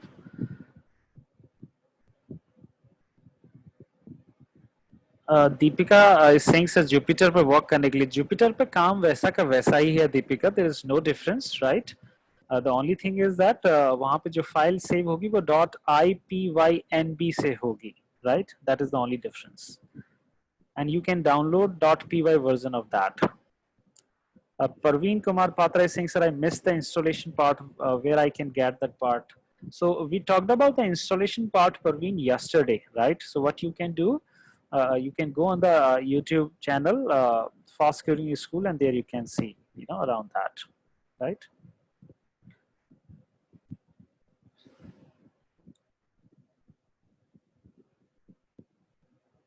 So Ayush Hajarika is saying, sir, why you did not use double quote? So you can use double quote or you can use single quote, right? So you have to specify that particular character within the double quote or single quote only, or right? If it is a space, then you don't have to specify that, right? Yes, Charlin, you can also split using the capital letter as well. Charnel, Barua, right?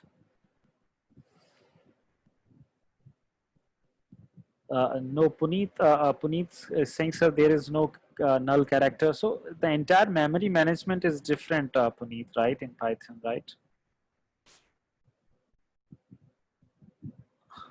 Vikas is saying, sir, how can we display the version of Python which we are using in the console?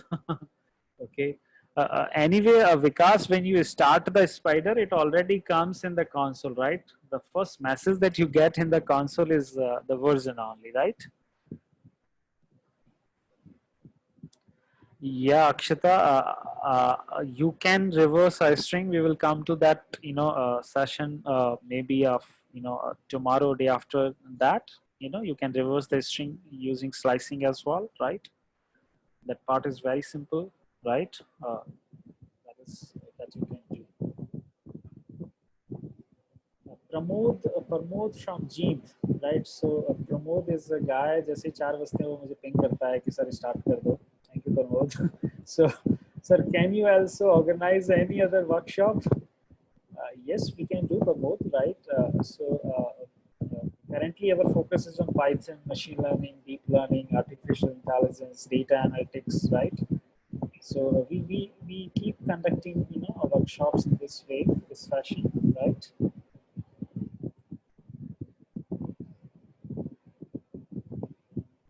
So Vishal saying, sir, both of the assignments should be written in a single file, or we get an option to choose in the Google Drive form. So no, you have to use separate files for each assignment, right? Yeah, Disha, these links would be available to you after the session is over now, or after this entire week, right? There is no direct method. Ria Gupta is saying, sir, how can we check index value of same letter repeated in a string?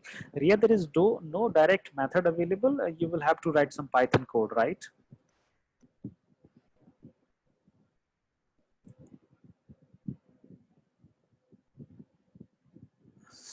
So connect, that was the case, right? You can create a new file, right? New file here, and then write your code, and then once you write your code here, you can save the file. So just go for save as, and then you can name the file the name you want, right? That is there.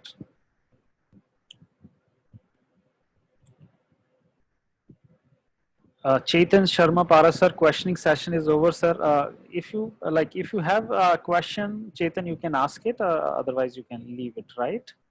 You can leave it as well, right?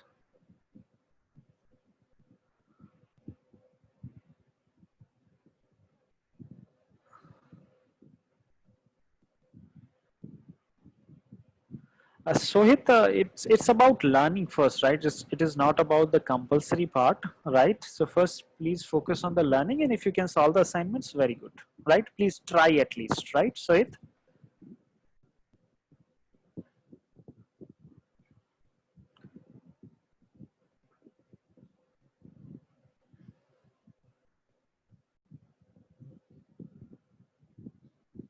So just hear that file is available on the drive now, right?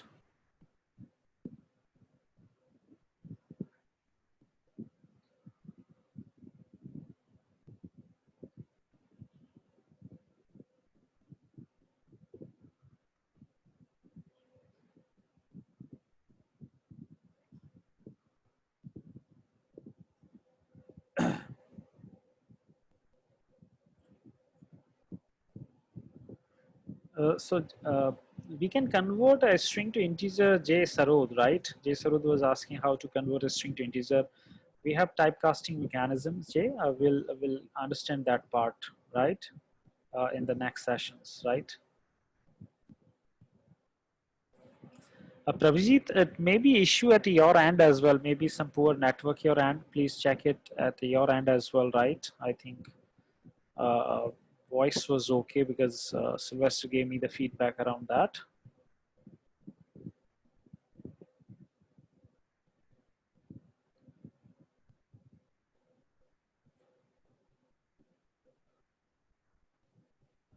Sarab Jyoti Vaidya is saying, sir, is Python data structures different from normal data structure? No, Python data structures are same, Sarab Jyoti Vaidya, right?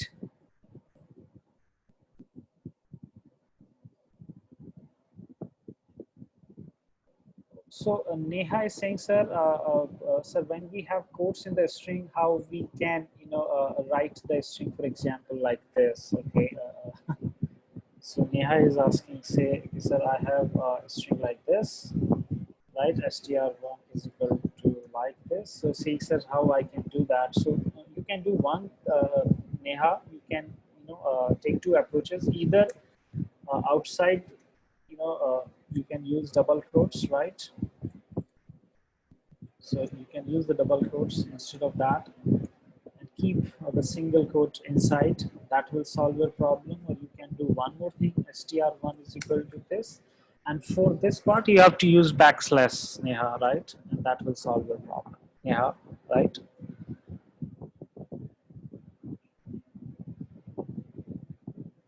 Okay, so that is the case, right? And Shraddha Mathe, yes, if you want to run the entire code, you can click on this run button, right? F5, Shraddha, right?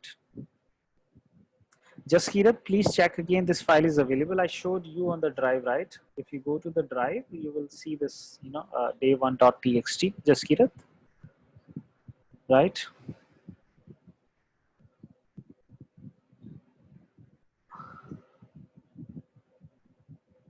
Kushika, funny Mukla is saying, sir, I don't know how to execute just one line, right? So Kaushika, what you can say, Kaushika, just see this, Kaushika. Select this line. You can select any line, and then press Shift Enter, right? If Shift Enter is not working, Kaushika, you can press the F9 button, capital F9, right? So capital F9 button is also there, right? Kaushika, right? Prabhjeet install नहीं करना है, जब तुम .ipynb file बना चुके हो तो वहीं पे मेनू में जाओ और वहां पे एक ऑप्शन मिलेगा डाउनलोड एज .py फाइल, जो जो कोड तुमने लिखा है उसी को .py फाइल में वो डाउनलोड करके दे देगा, right? Yashwant Kumar is saying, sir, can I have a Google Drive link here as well? So, yes, Ashwant, we have shared it multiple times, but let's do it one more time for you, right? So that is the link, Google Drive link, Yashwant, right?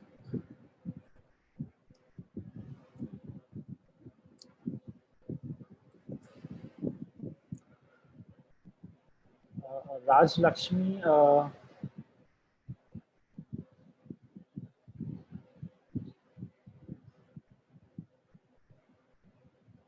so true was not considered as a string because Manisha, it was not given in the double quotes, and first was given in the double quotes. Manisha Reddy, right?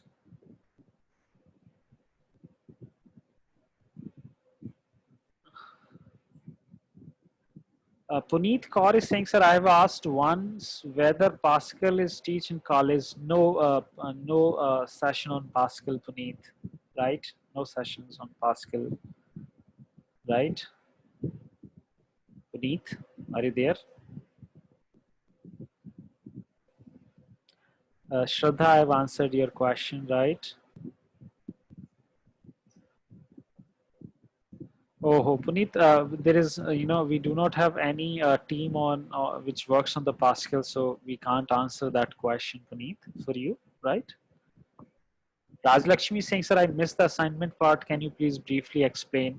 Yeah, Raj Lakshmi, what you can do, you can go, go to the video again and the assignments, that we explained what assignment you have to do. So within the Google Drive, there is a file with the name assignments.py, Raj Lakshmi, right? And there is at line number 7 you will say day 1. So there under the day 1 you have two assignments, assignment 1 and assignment 2. So you have to submit these assignments using the Google form, right? And the Google form link is also shared with you, Raj Lakshmi. This is the Google form link. You can use that to submit your assignments, right? Upload the files with that. So that is the case, right? Vishwajit Tripathi, just run that program, and if its behavior is correct as per expectation, your program is running good, right? No, Neha Gupta, it will never come. Dollar will never come in the beginning. It will come, in between only, right? It will come in between only. Item 1 and item 2 के बीच में, item 2 or 3 के बीच में, not before first item, not after the last item. Neha, right?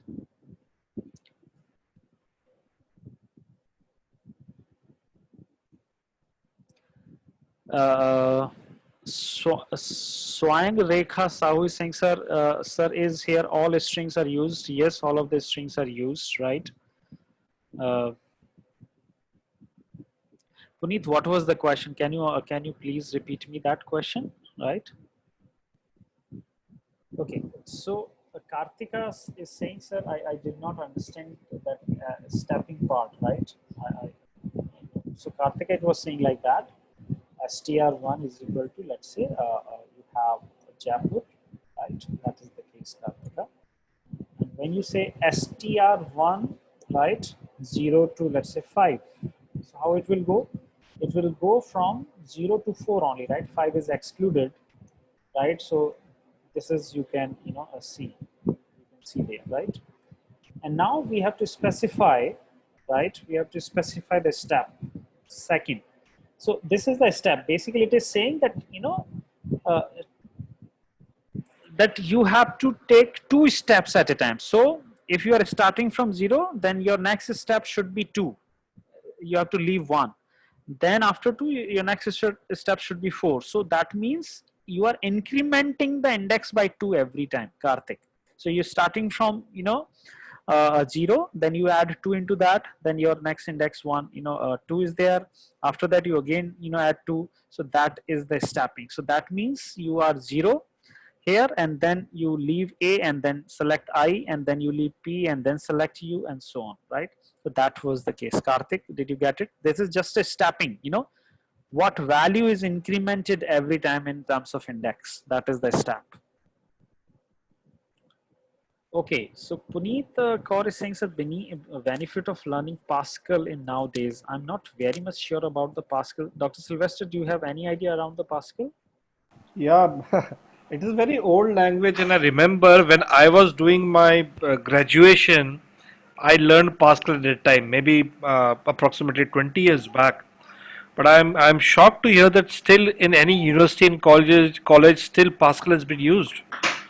It is So, similar to a C language. Who has asked this question, sir? there is Puneet Kaur. Puneet, Puneet?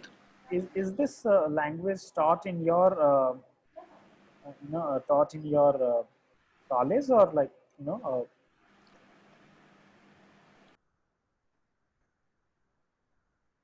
oh, okay, got it. So Puneet is not asking about the Pascal, it is asking about like what are the benefits of learning Python nowadays, right?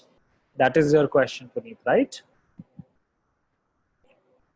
Yeah, so Puneet, there are a couple of benefits of learning the Python. Python is the most demanding language in the industry right now, right? Wherever you go for the interview, they ask you, do you know Python?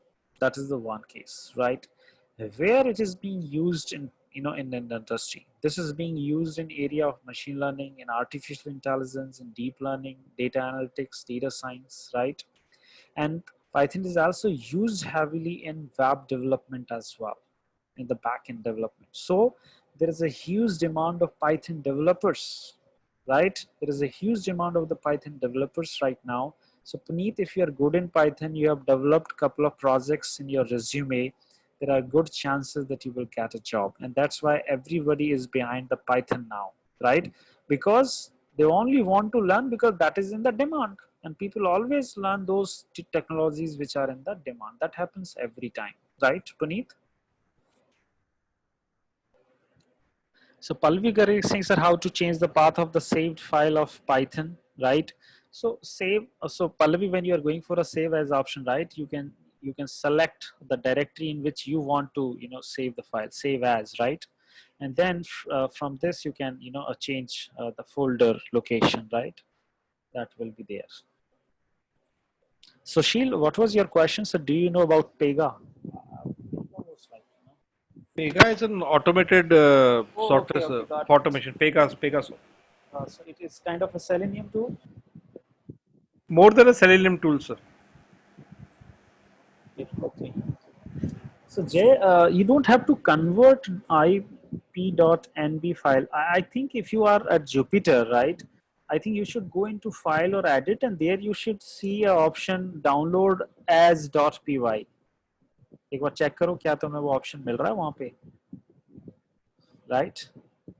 Jupiter में जाके file या edit में जाके एक बार check करो, download as का कुछ है क्या वहाँ पे option, download as dot P Y file. J J मतलब जय एचपी.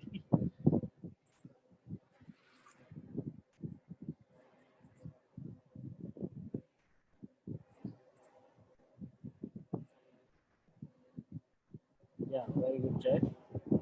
So guys, कैसा लगा आज का सेशन आप लोगों को? कुछ और क्या इम्प्रूवमेंट कर सकते हैं? जो लोग मुझे अभी सुन रहे हैं, काफ़ी लोग तो अभी जा चुके हैं, तो almost everybody has left, but still 80 to 90 people are there in the session. So अगर आपका कोई सुझाव हो, if you have some suggestion to share with us, right? Jyoti, please ask what was your question. Please repeat me. I think it was left, right? Okay. Divya Pravat saying it was good. Shubham Nagar is saying very good session, sir. Sahu Swang Rekha. I'm sorry, I'm not able to pronounce your name very. So she's saying, sir, acha laga. Pramod from Jeev is saying, excellent, sir. Akshita, excellent, sir. Puneet Kaur saying, sir, thanks for clearing the doubts, right? How to rename the file? Jyoti Ranjan, that is very simple. So you go to the Files tab, Jyoti, and right click on that, right? So if I right click on this, let's say day1.py, there is an option for the rename, right, Jyoti? And you can go and rename this file and then click the OK button. Jyoti, did you get it? Manisha Reddy is saying very informative, sir. Okay. Karthik Sana says, thank you, sir, clearing doubts. Yeah, Karthika, that is, the best part of our sessions, right? You can see the recorded videos anywhere, right?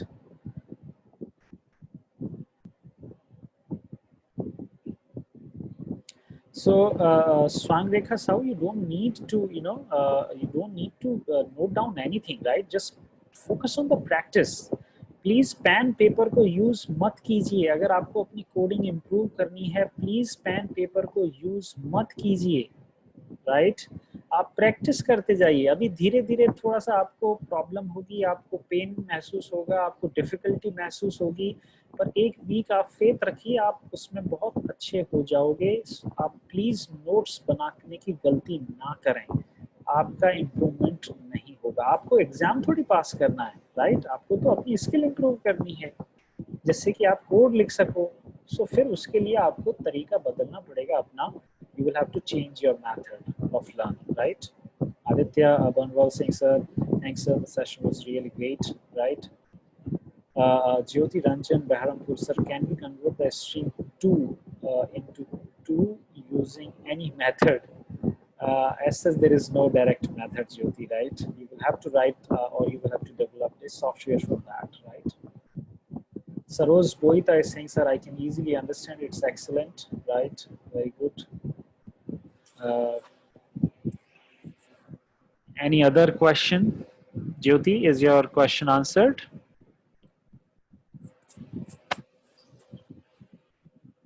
Yeah, okay. Shivanshu Gautam sir, can we get the recording of today's session? Yes, Shivanshu, YouTube channel पे जाइए हमारे पे वहाँ पे उसकी recording upload होगी वहाँ पे आपको सारा मिल जाएगा, right? YouTube coding channel, YouTube पे हमारा fast coding school है वहाँ पे आप जा करके आप इस चीज को देखें, right? This is the case.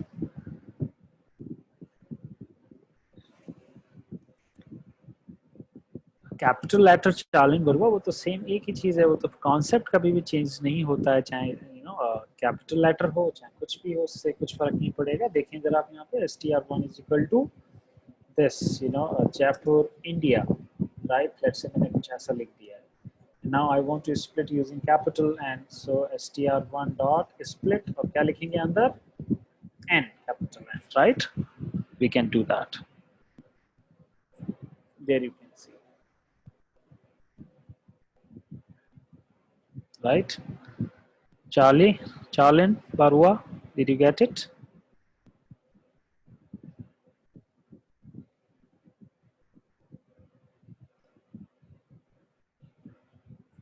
Fraddy Bamun is saying, sir, how is Python an interpreted language? Basically, there is, when you use Python, there is no executable created, Fraddy, right? It is like JavaScript and other scripting languages, right? So, let's say you take an example of C programming. So, if you want to, if you write the code in C, you will have to compile it and convert into .exe, and that .exe would be there, right? That .exe would be there, but that kind of process is not there in the Python Freddy, right?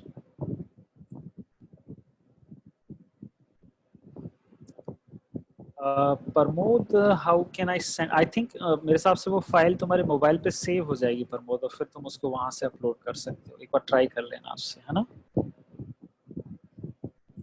yes it is a case sensitive language it is a case sensitive language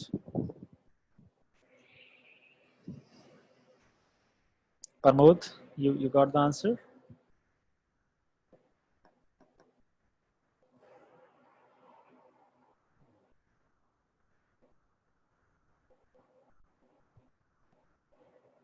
thank you Freddy welcome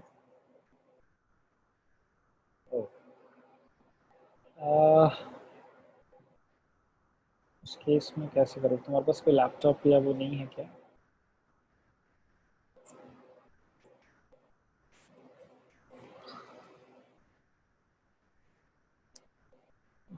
नहीं तो मैं Python environment तो install करना ही पड़ेगा Sahu, right? You will have to download the Python environment. Jay is saying, sir, which is better for statistical analysis, R or Python? Both of the languages are good languages, right? But R is only for statistical analysis, data analysis, or machine learning kind of things. But Python can be used in a general purpose language as well. Python can be used in automation. Python can be used in web development. Python can be used in game development. Python can be used in web scraping. Python can be used at multiple locations, but that is not case with the R. So R is a specific, but Python is very general purpose, and that's why people prefer Python over R. That is my view, Jay.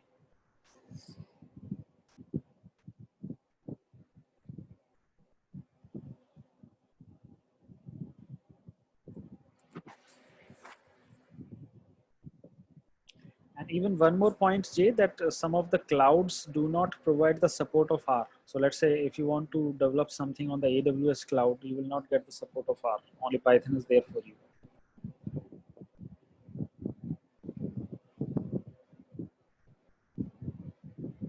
So guys, now I think we can close for the day, right? And we will meet tomorrow again, right, for day 2, again with new concepts, new learnings, new teachings. So see you guys again. Thank you. Bye-bye.